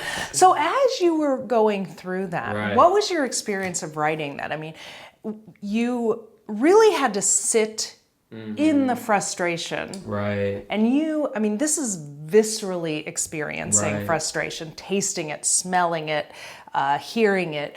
What was that like for you? Could you feel Yeah. it bubbling up? Totally, yeah. I mean, the frustration, it's like, when I had this, like, okay, what does frustration taste like? It's kind of like, it's like sandiness, you know what I mean? And so, yeah, it's just, when you're thinking of that uncomfortable thing when I was thinking of the uncomfortable thing that I don't like, it was giving me that icky, I don't want to be here feeling. And a lot of resistance came up to this. Yeah. Because no one wants to have sand in their mouth or taste dirt or hear hissing. These are things that we were repulsed by and that You want to make them stop. Exactly. Yes. And so I was like writing and, I'm trying to do this exercise, but feeling the frustration, but all, feeling these icky things. And yeah, it's amazing that just simply you realize how much you resist. So for me, I was realizing my resistance towards frustration, which is a big part of life. It is. And you know, a lot of times, if you go to therapy, a lot of times you'll hear a therapist say, you gotta feel your feelings. Yeah. Julian, you gotta feel your feelings. You can't ignore your feelings. But we don't know how do I feel my feelings? And this is an amazing way to like sit in the frustration and really feel how uncomfortable it is and how much you want to resist it. Yeah. Right? Okay, so then you switched over to the opposite, the joy, and the joy and wonder, right? But you were left with using the same color. So what was your experience of that? Did you find that you wanted to resist that? Did you find you were still a little frustrated with that? Right. I think that right off the bat, it was kind of a pattern interrupt. You know what I mean? I wanted to go from, okay, icky, yucky purple, that's in the past, let's put that away. And then, let's go to this nice new color and start fresh. For joy and wonder, probably like a light turquoise or light baby bluish. Okay. Kind of similar to the shirt, actually. Joy and wonder. I'm bringing you joy and wonder today. But yeah, kind of like a more brighter, because the purple is almost like a darker to me. Yeah. So when you gave me those instructions of having to use the same color, initially it was a pattern interrupt, and my brain said, you know, there was that resistance. That's of not how I what do the it. What the heck? I don't want to do it like this. These is separate. Exactly. So, but you were able to get through it, even though you wanted to do it a different way. Exactly. Right? It became fun because it was like, okay, this is a challenge. I want to accept this challenge. Okay. And why do you think that I have you do the same color, different feelings? What do you think the intention is? Same color, different feelings. You know, for me, it's kind of about acceptance. You know, not everything is this perfectly boxed and packaged thing that's ready for you to have in life. You know, life is kind of a paradox, and you know, sometimes ugly is beautiful and beautiful is ugly, and we don't always have the choice of what simple color we want to use on this simple exercise.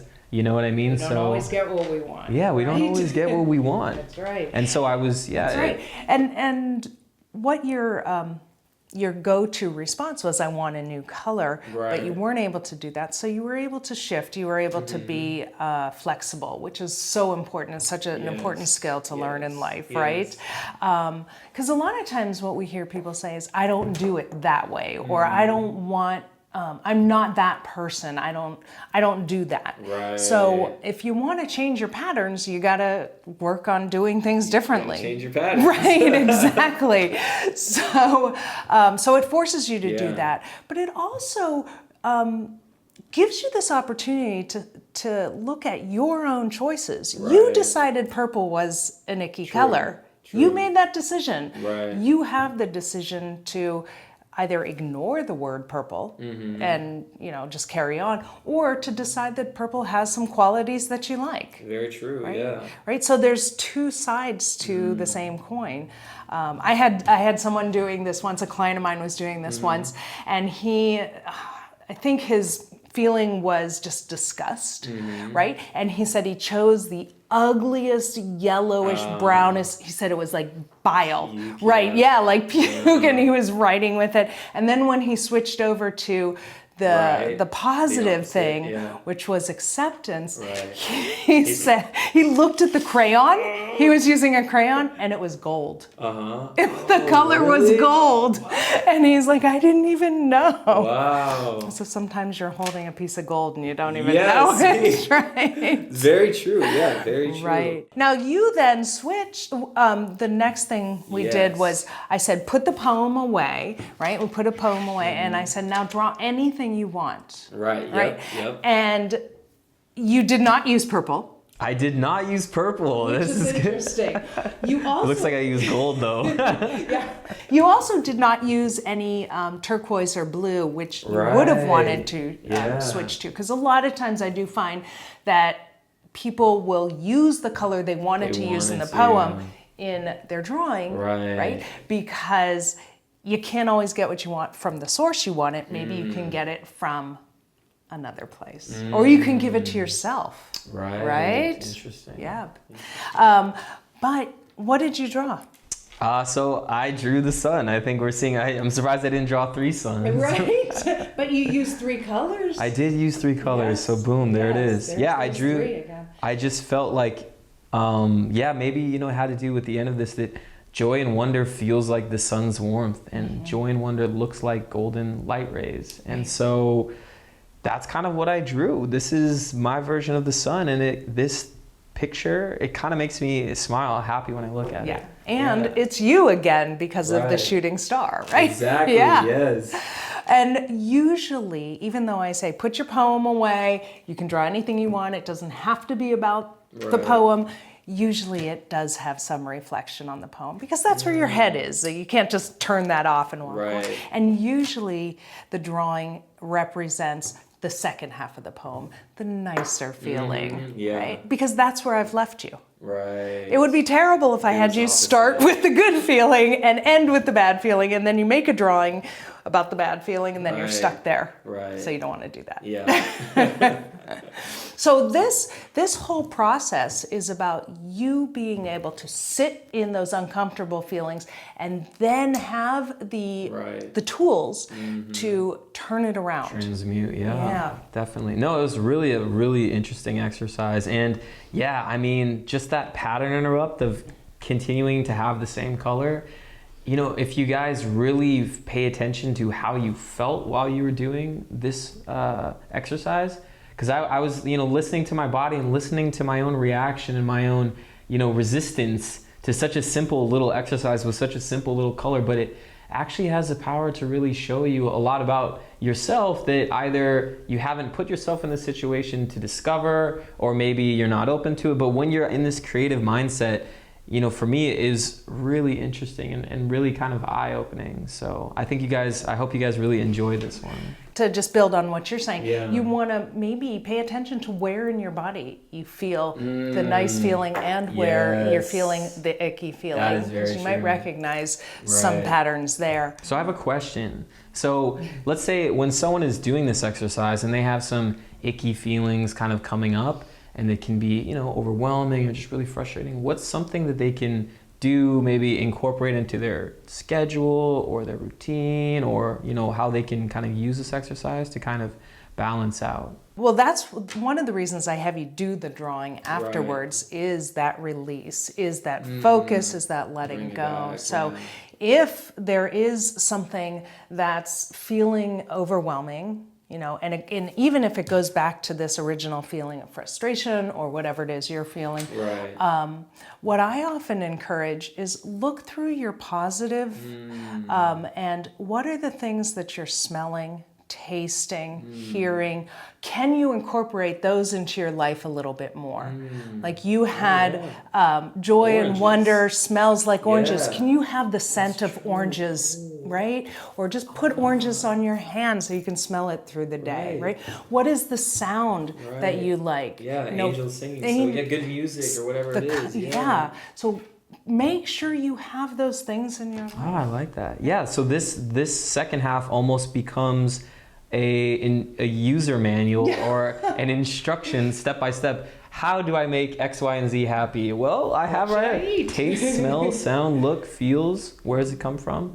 It's almost like you answer your own questions of, okay, like how can I make my day a little bit more joyful? Absolutely. I like that. I'm gonna keep this one. Nice. Good Very job. nice, very nice. In this whole section, we learned not to be afraid of those yucky, painful feelings because they actually have value. We will not melt into a puddle or fall into the abyss if we actually allow ourselves to feel those yucky feelings. We learned that sometimes we are still following old maps that lead us down the wrong roads, and we have to change those maps. We have to change those stories in our heads. Hopefully, you're really getting a sense of how the art process is an alternative manner to reduce stress, understand yourself and your internal motivations, address those fears that are stopping you from moving forward in your life, and learn effective ways to communicate So because I appreciate you and this opportunity to share what I'm passionate about, I'm going to give you a bonus section. So stay with me for the bonus section.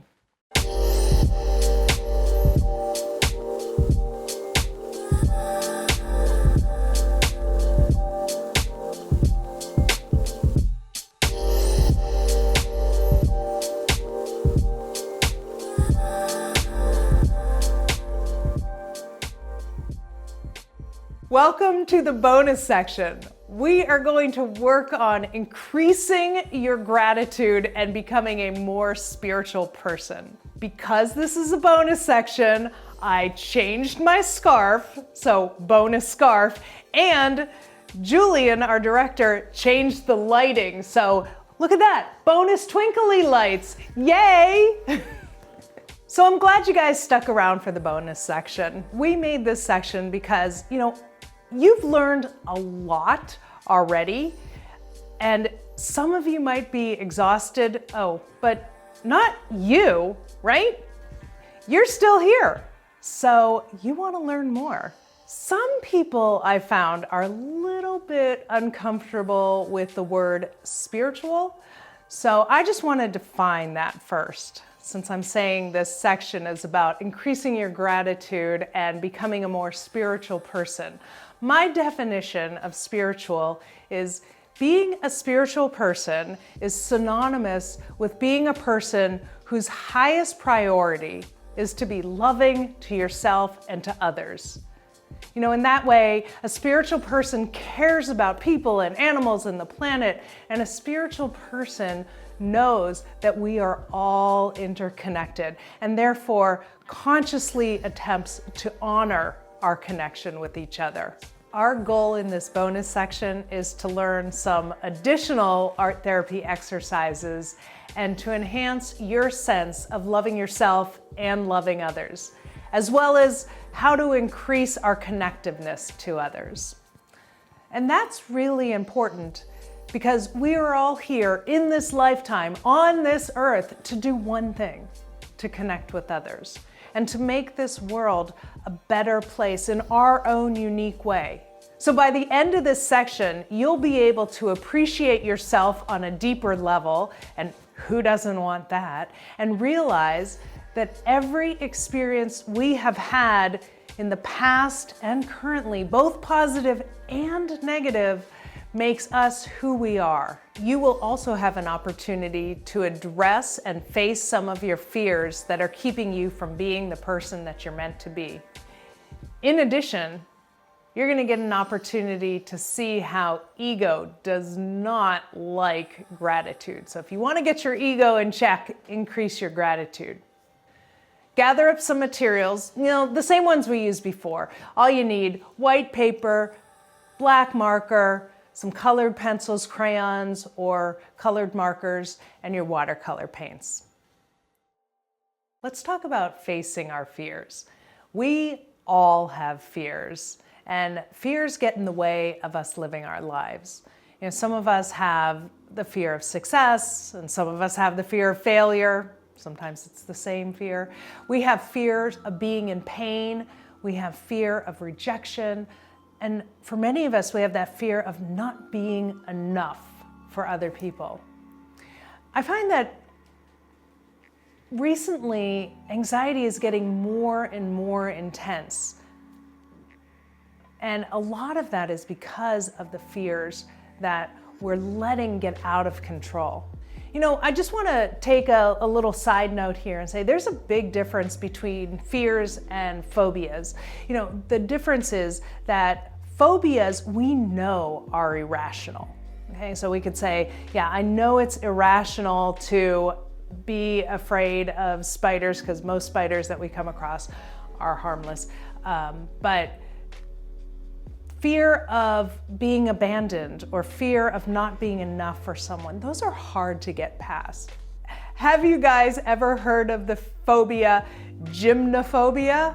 That is an abnormal and persistent fear of, get this, nudity.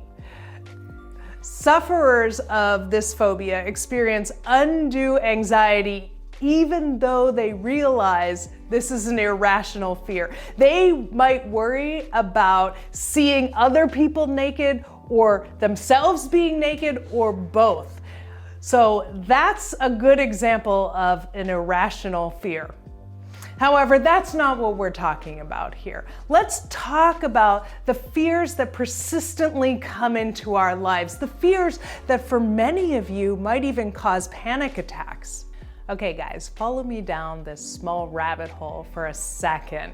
I want to just talk about one of the pioneers in the field of studying fear.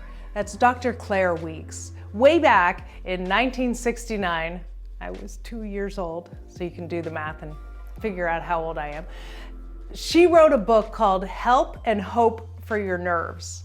Remember when we called it nervous breakdowns before it was called panic? She talked about breaking down fear into two different types of fear. First fear, she said, is our normal physical or physiological responses to a perceived threat in our environment. So, someone cuts us off in traffic and we think we're gonna get in an accident, so we have that rush of adrenaline and our breathing gets shallow and maybe we get sweaty, and so all of that response is your normal physical response to stress. She calls that first fear. Second fear, she says, are our thoughts about what's going on in our body, which tend to make things that much worse. So if someone cuts me off in traffic and my heart starts racing because I think I'm in danger, then my thought could go, oh, my heart's racing, I'm having a panic attack, and then you just spiral out of control from there. What I want to show you here is how I oftentimes will have my clients lay out their panic attack in a drawing so they can see what it looks like. I call this the lifeline of your panic. You can see in this drawing, I had my client Lisa on the left side of the paper write numbers from the bottom to the top of 0 to 10 to show the intensity of her fear or panic. Notice that she did not draw 0, whatever that means, I don't know. And then I had her take a marker and just with a line show how quickly her panic goes up, how long it stays elevated, and then how long it takes to come back down. So that's really sort of setting out the lifeline of the panic or the fear and how long it lasts. But now what I want to do is I want Lisa to go in and tell me what's going on physical in her body. What's happening physiologically in her body as this panic comes on and how it gets worse. So I say to her, what is the very first thing that you feel in your body when you know panic is starting to set in? And she says, I have difficulty breathing. So I said, okay. I want you to choose a color that would represent that feeling. A simple color and a simple shape. And she said, it's a dark blue square. So I say, okay, Lisa, I want you to draw a dark blue square on the line wherever you feel that unable to breathe feeling. And so you can see that's right at the beginning of the panic. Then I ask her, what else is she starting to feel? And she says that her eyes go kind of cloudy and she feels this sort of foggy, floating outside of herself feeling. And so I ask her to choose a color and a shape to represent that. And she says that would be a green cloud. So you can see that she covers almost the entire line with those green clouds. So that feeling lasts for a long time. Other physical feelings that she identified is shaky, which she represented with a blue squiggle, sort of cold sweats, which she represented with an ice cube with heat coming off of it, racing heart, which is a purple heart. Now notice in this picture, notice where she puts the heart. Where does her heart start racing? Not until she's coming out of the panic, so that's interesting. Usually that's the first thing that people start to feel. And then at the very end, she put question marks because she says she starts to feel confused and why is this happening to me? Now, I know and you know that's not a physical feeling, but she threw that in there. So we've addressed first fear. Now what we want to talk to her about is what are the thoughts that are going along with that first fear? And we want to help her change those thoughts as well. So we go back to the blue square where she's having trouble breathing. And I said, what is the thought that's going along with that? And she says, it's, I can't breathe. I'm going to pass out. Okay, I have her write that down. I can't breathe. And then I say, what is the absolute opposite of I can't breathe? Something that keeps you in the present moment. And she says, I am breathing. So yes, write that down. So see how we're working with changing her cognitive thoughts. We're going to go through all of those. Recognize what thoughts go along with the physical feeling and how we can change those thoughts. For instance, if she writes by that purple heart, my heart is racing, I'm having a heart attack, I'm gonna die, maybe her opposite thought will be, my heart is beating, I am alive. Isn't that amazing how much information you can tell from this one drawing? We've covered her physiological responses, we covered her negative thought process, we've done some cognitive restructuring to replace those negative thoughts with positive thoughts that keep her in the moment. And the other thing that's going on during this process is she's able to externalize that fear onto a tiny little 8.5 by 11 piece of paper. So it's out of her.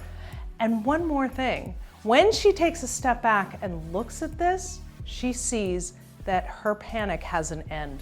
It comes to an end. And where does it end? It doesn't end in death or destruction or anything terrible. It ends with a little bit of confusion. Can you believe that we covered all that in just one drawing? That's a lot to take in. With that project in mind, we're going to use the art to show how you can reduce your fears and increase your feelings of safety, and empower you by learning and having a win. So what do we do now? Stick with me. In the next lecture, you're going to get to use the art to destroy your own fears. All right, we are going to use some stencils and rulers for this one. The first thing I'd like you to do is write or draw 4 different lines going in the same direction. We're going to turn these into arrows, like bow and arrow. You can have some examples of arrows. I usually will go online and Google simple drawings of arrows and just have some examples of different types of bow and arrows. And you can draw them however you want. They can be simple or complex. Again, I'm using permanent markers because just like we did with the gratitude tree, we're going to start off with drawing with markers and then we're going to do watercolor paints on top of that. And if we were to use Crayola markers or just, regular colored markers, which are water-based, if we were to paint over them, they would smear and run, and that's not the look we want in this one. So you can see I am creating some details on these arrows, and I want you to really spend some time and some effort putting details into these arrows. Make them elaborate, make them beautiful. I have seen some really, really beautiful examples of drawings of arrows. Some are very organic and some are more geometric and angular. You can make all kinds. I was thinking about the metaphor for arrows. Like there seems to be so many different metaphors. It could be shooting, it could be about direction, it could be about war or hunting. It can also be about precision and staying on target. So think about, what do arrows represent? The other metaphor I was thinking about with the actual bow and arrow, the farther you pull that arrow back in the bow, so the more tension you put on that arrow, the more potential it has to go farther, to fly forward. So think about that as a metaphor for your life.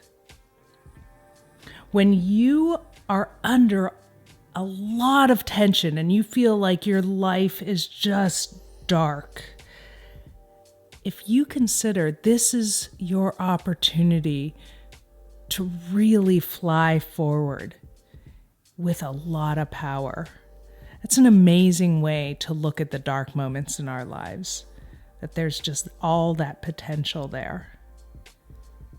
So I like these metaphors for arrows. You can see I'm giving some different weight to the arrows by using thin black markers and some thick black markers. It really gives it some different weight, and it gives it a different texture and energy by doing that. So I suggest you play around with it.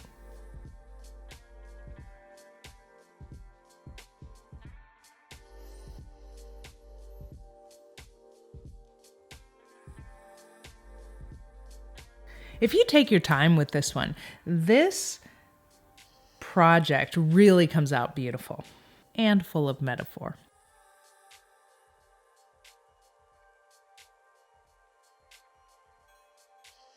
This is one of my favorite tools. This is a circle template. I've actually had this circle template since I was in high school. I don't know how I haven't lost it yet, but I love this tool. You can get it at any arts and crafts store. What I'm going to have you do at this point is now draw circles at the top of each one of those arrows. You don't have to use a circle template. Your circles do not have to be perfect. These circles, we're going to turn them into balloons. Apparently, I like to have you draw balloons. This is the second one we've done. So anyway, at the top of your arrows, you're going to have one balloon for each. And so that means you're going to have 4 different balloons. You can have your strings coming down from the balloons. And I want you to think about those balloons as being representative of all of your fears. So you're going to write the word fear in the balloons. So F-E-A-R.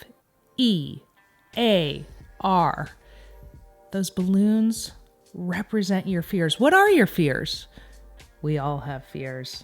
I think that the fears are what stop us from becoming the person we want to be. So we have to destroy those fears. And that's what we're doing in this process. What is your fear? Is it a fear of failure? Or is it a fear of success? Failure is not the opposite of success. It's part of it. Think about that.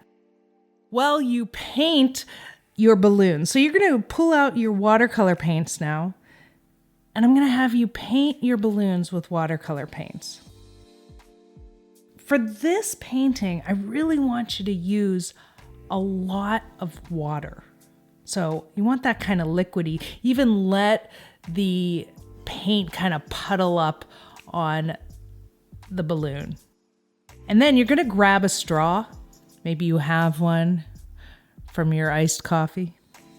And you are going to use that straw to blow the watercolor away. So you are just popping those balloons. If it's not working for you, sometimes people have some difficulty with making the watercolor kind of spray around like that. Just add more water and make sure there's a puddle of paint where you want to blow.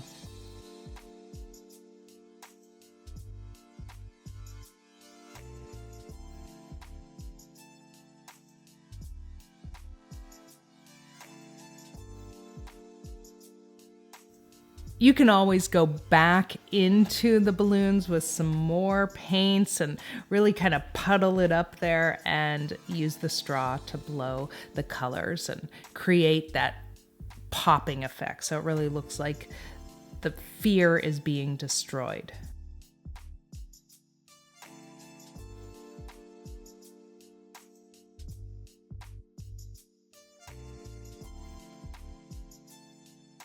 The next thing I want you to do is decide what in your life will destroy that fear.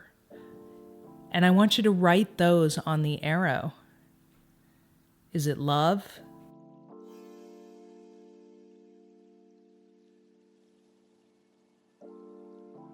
Is it courage?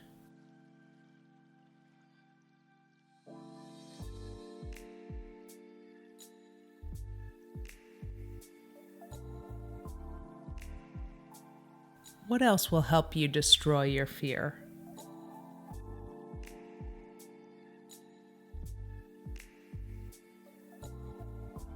It could be hope.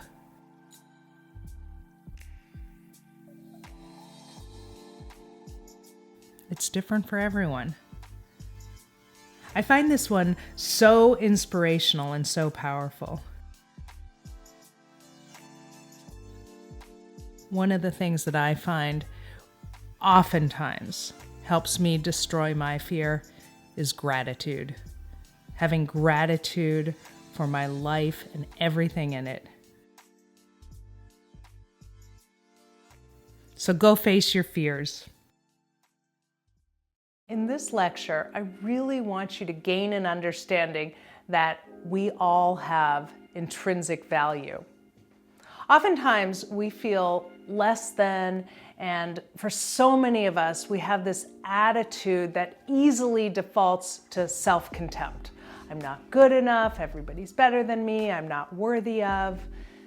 The next time you catch yourself wallowing in that type of self-contempt, remind yourself that you were not born feeling that way, but that someone at some point in your past, some person or experience sent you the message that something was wrong with you.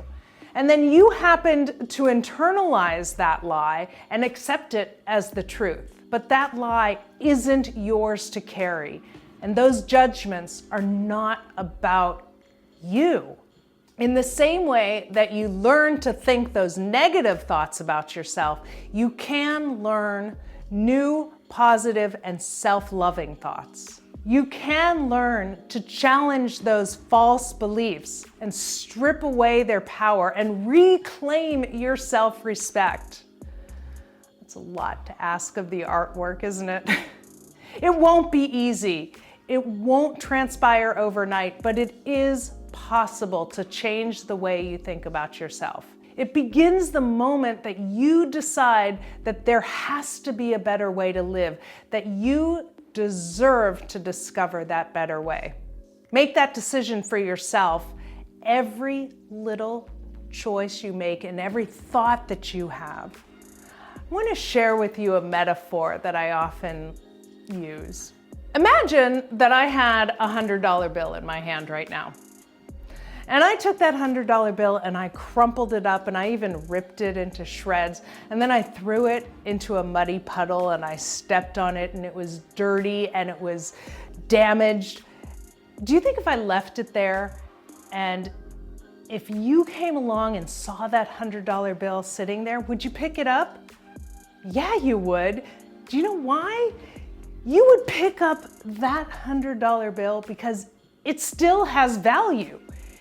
And so no matter how damaged or beaten up or dirty you feel, you have intrinsic value too, and no one can take that away from you.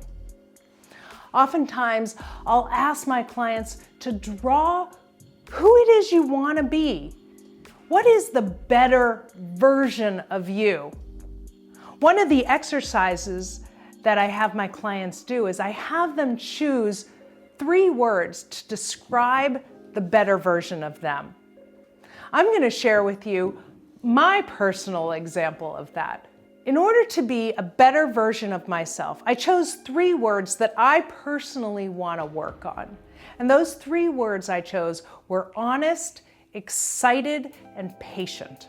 I then chose a color to represent those words, and I chose a simple shape or symbol to represent those words. And I drew them all out. You can see for the honest, I made these overlapping diamond shapes, which kind of reminded me of Argyle and Argyle socks. I don't know why. I thought maybe somebody who wore Argyle socks might be more honest. I don't know.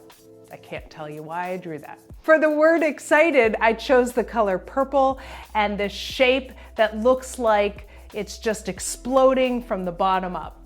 And for patient, I chose brown or tan, a very calm color for me, and a bird shape. So then the next step in taking these 3 drawings, I want to put them together and create one drawing. And so you can see in this last drawing how I've combined all 3 shapes together. Now what I will do is I will take a picture of this drawing and make it the home screen of my phone, so that every time I look at my phone, and you know you look at your phone 100 times a day, I am reminded that I want to be a more honest, excited, and patient person. So it's kind of like I have my own secret message that I'm telling myself, that I'm reminding myself who I want to be. So I shared with you, now it's your turn again. Sadly, this is our last art exercise together. But make the most out of it, take your time, and be focused. I'll see you in the next section. I hope you have enough energy for one more learning exercise, because this is a good one. Take a piece of paper and a pencil and trace your hand. First, if you're right-handed, it's easier to trace your left hand. It's a little more difficult to trace your non-dominant hand. So if you need some help with that, ask somebody else to trace it for you. But you're going to trace both hands with the pencil. And we're going to talk about, what do your hands hold? What did they used to hold? What have they once held? And what will they eventually, in your future, hold?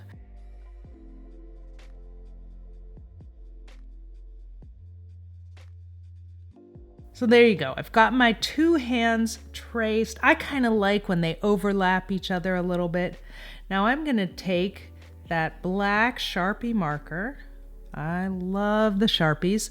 And I'm going to redraw my hands so that they stand out.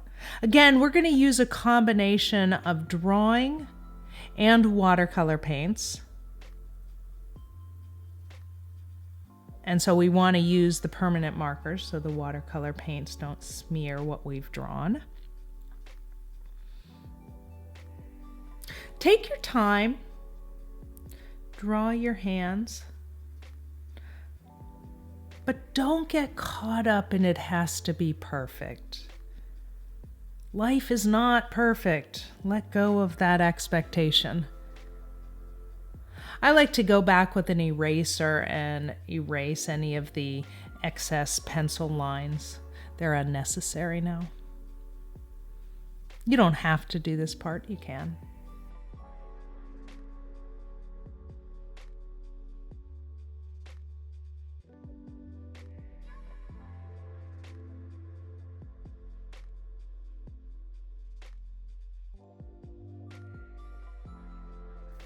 First, we're going to focus on the left hand, because in our society, we read from left to right.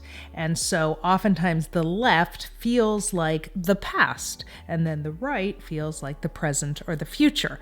So in the left hand, I want you to focus on things that your hands used to hold.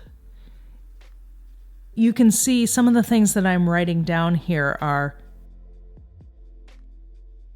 creativity, because I've always been a creative person. But my hands also at one point held on to anger and ego and complacency. You can even write on the left side of the paper what my hands once held.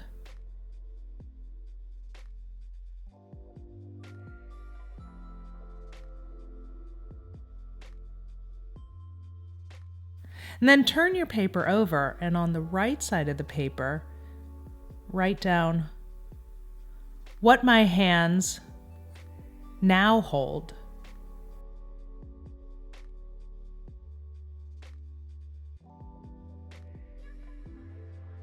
And this can be where you are in your world right now or where you want to be. What are the things that you want to carry in your hands? You don't have to just use words.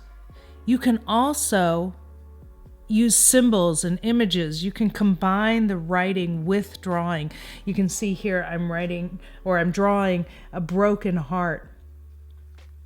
And that's to represent my marriage and my divorce. I'm writing things like divorce and betrayal. Now, not everything in my past is negative, so I want to put some positive things in there too. I'm going to draw myself running and drawing a little stick person there running because I've always been a runner. And that's important, and that's part of who I am. What will you add to your hands? What will you add to the past? What are the things that you're still holding on to?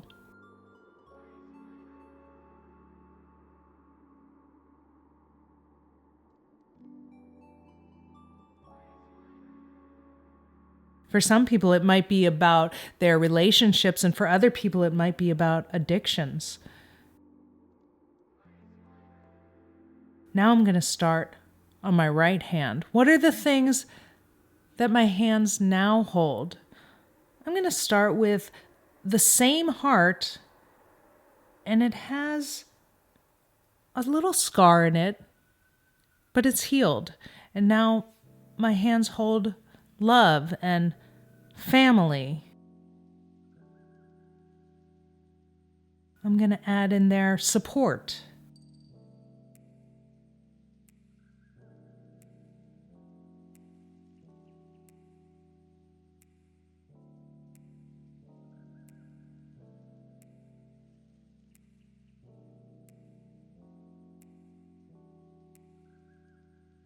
What else can you put into your right hand? What do you want to hold? What is important to you?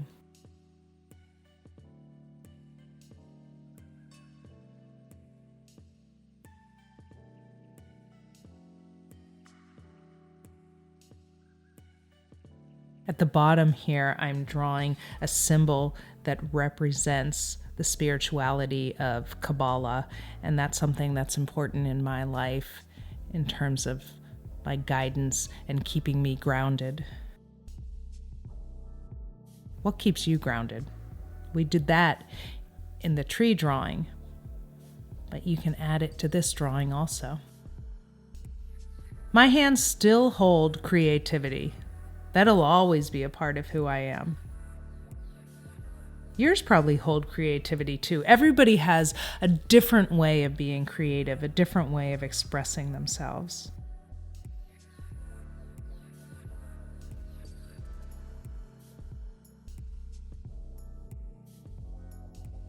I'm drawing some little squiggles here that represent growth and reaching outward and forward.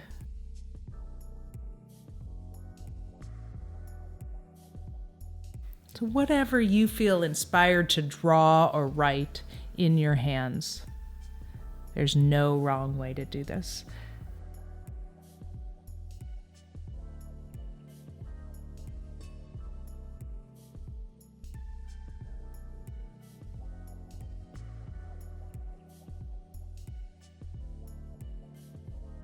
I'm going to replace the anger that I used to hold with humility.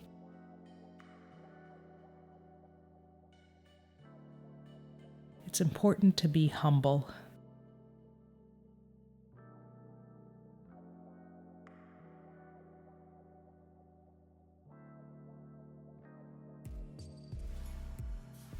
I'm going to replace the ego that I had in my left hand with overcoming fears and facing my fears.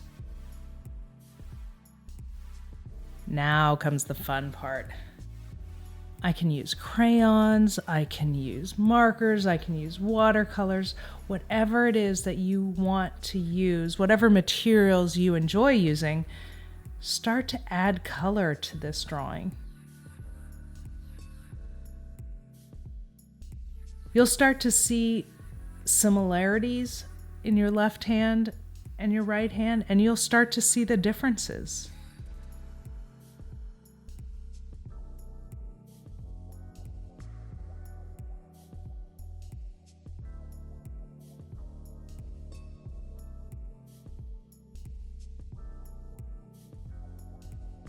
This project is all about learning about yourself.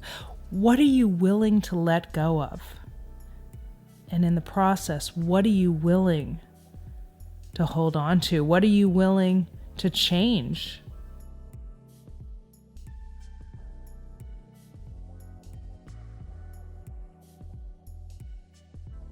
One of the things I had to let go of somewhat is my running. I can't run as much as I used to. I used to run every day, 6 miles a day. My body just won't tolerate that anymore. What did I replace that with? It needs to be something that's exercise and outside, so I just drew myself on a bicycle. I still run, but now I balance it out with biking also. This is all about you, whatever you want to put in your hands.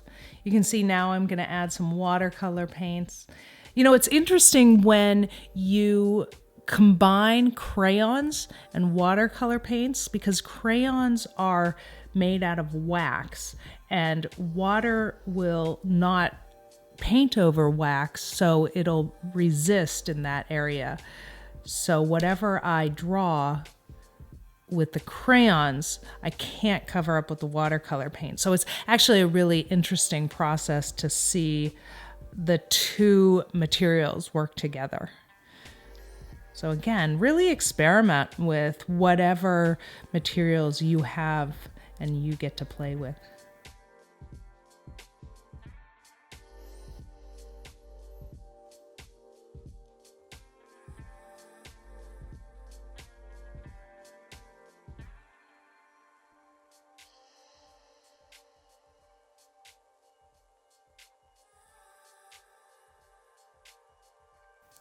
I'm adding something that looks like grass or some kind of plant that's growing. Because for me, no matter how old I get, I always want to be growing and reaching upward and changing who I am. Changing hopefully for the better, but always growing, always learning something new.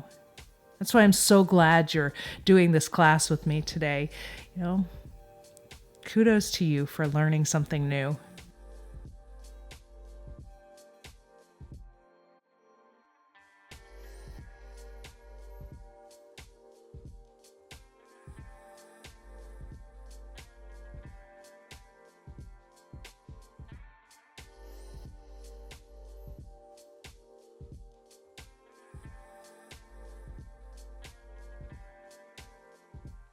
Trying something outside of your comfort zone.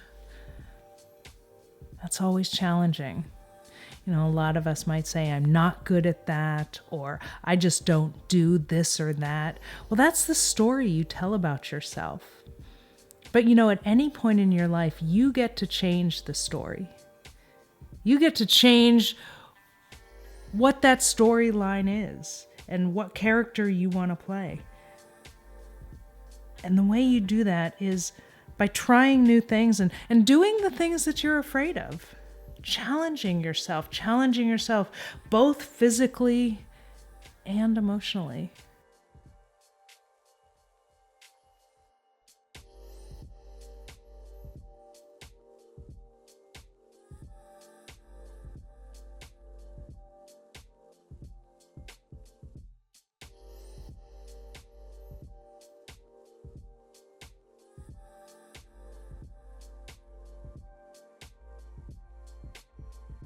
I'm really getting into this one. I like mixing the colors and both crayons and watercolor paints.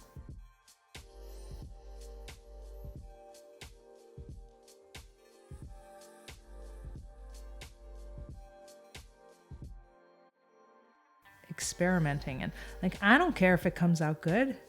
What's good? I'm just having fun with the process, expressing myself and examining who I am, who I once was, and who I will be.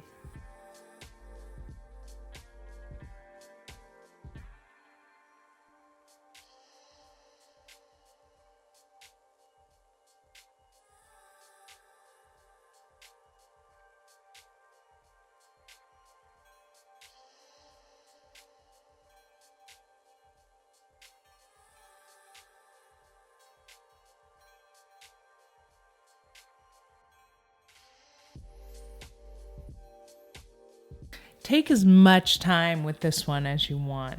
Really, you can always go back and add to it once it's dry. This is another one you can do over and over again and really see how your life has changed and evolved.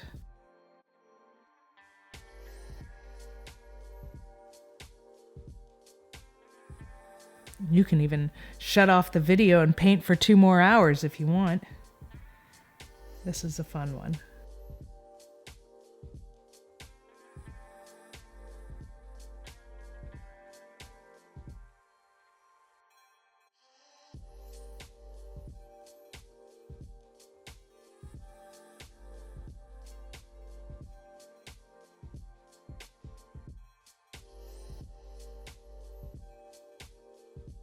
I hope you enjoyed this exercise. And again, you'll have a downloadable PDF with questions that you can either journal or ask yourself to really delve into what you created. In this section, you've learned some additional art therapy exercises that have helped to enhance this sense of loving yourself and loving others. You've learned how to face some fears. You've learned ways to change old messages in your head that no longer serve you. By understanding and observing and actually participating in these exercises, you have actually come much closer to achieving the overall goal of this course, which is to enhance your brain in creative and uncensored ways. I really hope you enjoyed this bonus section and you've added some more tricks to your personal bag of coping skills by understanding who you are and why we behave and react in the way that we do. So stick with me, don't go anywhere, because we have the conclusion, and after that, I'm gonna tell you what you can do now that you've completed this course. Good job so far. So congratulations, you completed the whole course. As promised, you actually learned how and why art therapy is so effective. You've implemented the art therapy as an alternative manner to reduce stress, to understand yourself and your internal motivations, to address fears that are stopping you from being the person that you're meant to be. And you even learned effective communication skills to have better relationships in your life. You have just gained, in this course, my 30 years of experience. You've seen actual examples from my clients.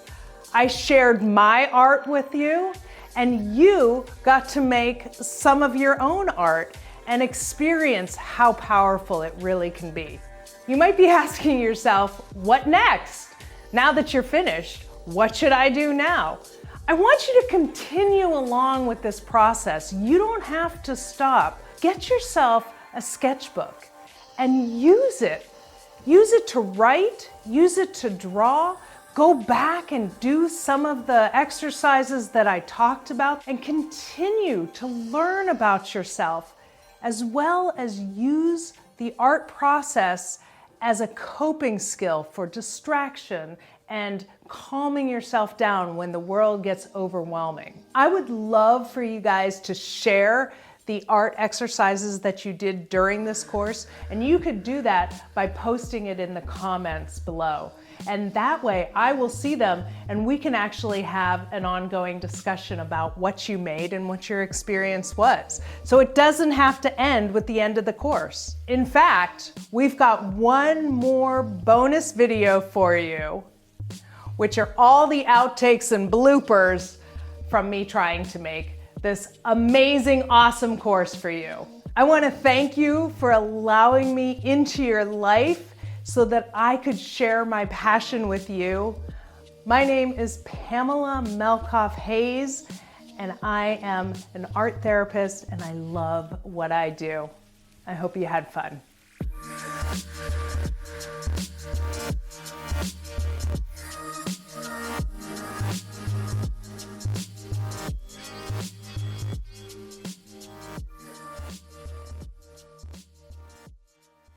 You're gonna also need a Sharpie marker, watercolor paints. Oh, Whoops. I think you should add some finger guns. some finger guns, some, Yeah. some snaps. Yeah. Things are just better in threes. No. Sorry. Okay. Is this the last one I do? Is this the last one? So Julian, this is the last exercise I had to do. Sorry. Julian. Okay. Focus, man. Okay, is this a section or a lecture? It's a chapter of a section inside of a monologue. Wrapped in a quandary, wrapped in a mystery. Keep your art supplies ready and available. So many so's. Too many so's. Take it from August first. You don't need to do the ungraded. Okay. Oh, Damn it, Ryan. damn it! That's one job. Just to close the closet. Say what you said again. And a... Why is that so hard for me? It's the camera. Just pretend Okay. this is your cat. Okay. Oops, I just touched the microphone, so Yeah, that's don't ever probably touch not the good. In this section, we're going to talk about how to... What are we going to talk about? What are you wait? Gotta turn off the fan though. You had your 30 seconds of AC. Back to work. Chop, chop. Oh, chop! Don't even see Pella. You're gonna make the Pella work for you. Okay. Focus. See, I was making a joke, and now I don't understand my own Yeah, joke, focus, and perspective. oh my god. I know. So I'm like making my own joke and then not remembering. Don't worry, this is only permanent forever. It's no. I big know, deal. no big deal, no big deal. Is this the transition to the next thing? Yeah, we're transitioning to a learning exercise. We're gonna feature- There's a lot of typing going on. There's a lot of typing. Well, it's a long. It's 4.4. Understanding how we express and receive love. It's a long title. It's a long title. What if I use the video of this? What? I'm gonna kick you. I try to copy. And before you start the artwork, take a couple of deep breaths, relax. I promise I will make this painful. Oh my God. Oh my God. That is going in the blooper reel.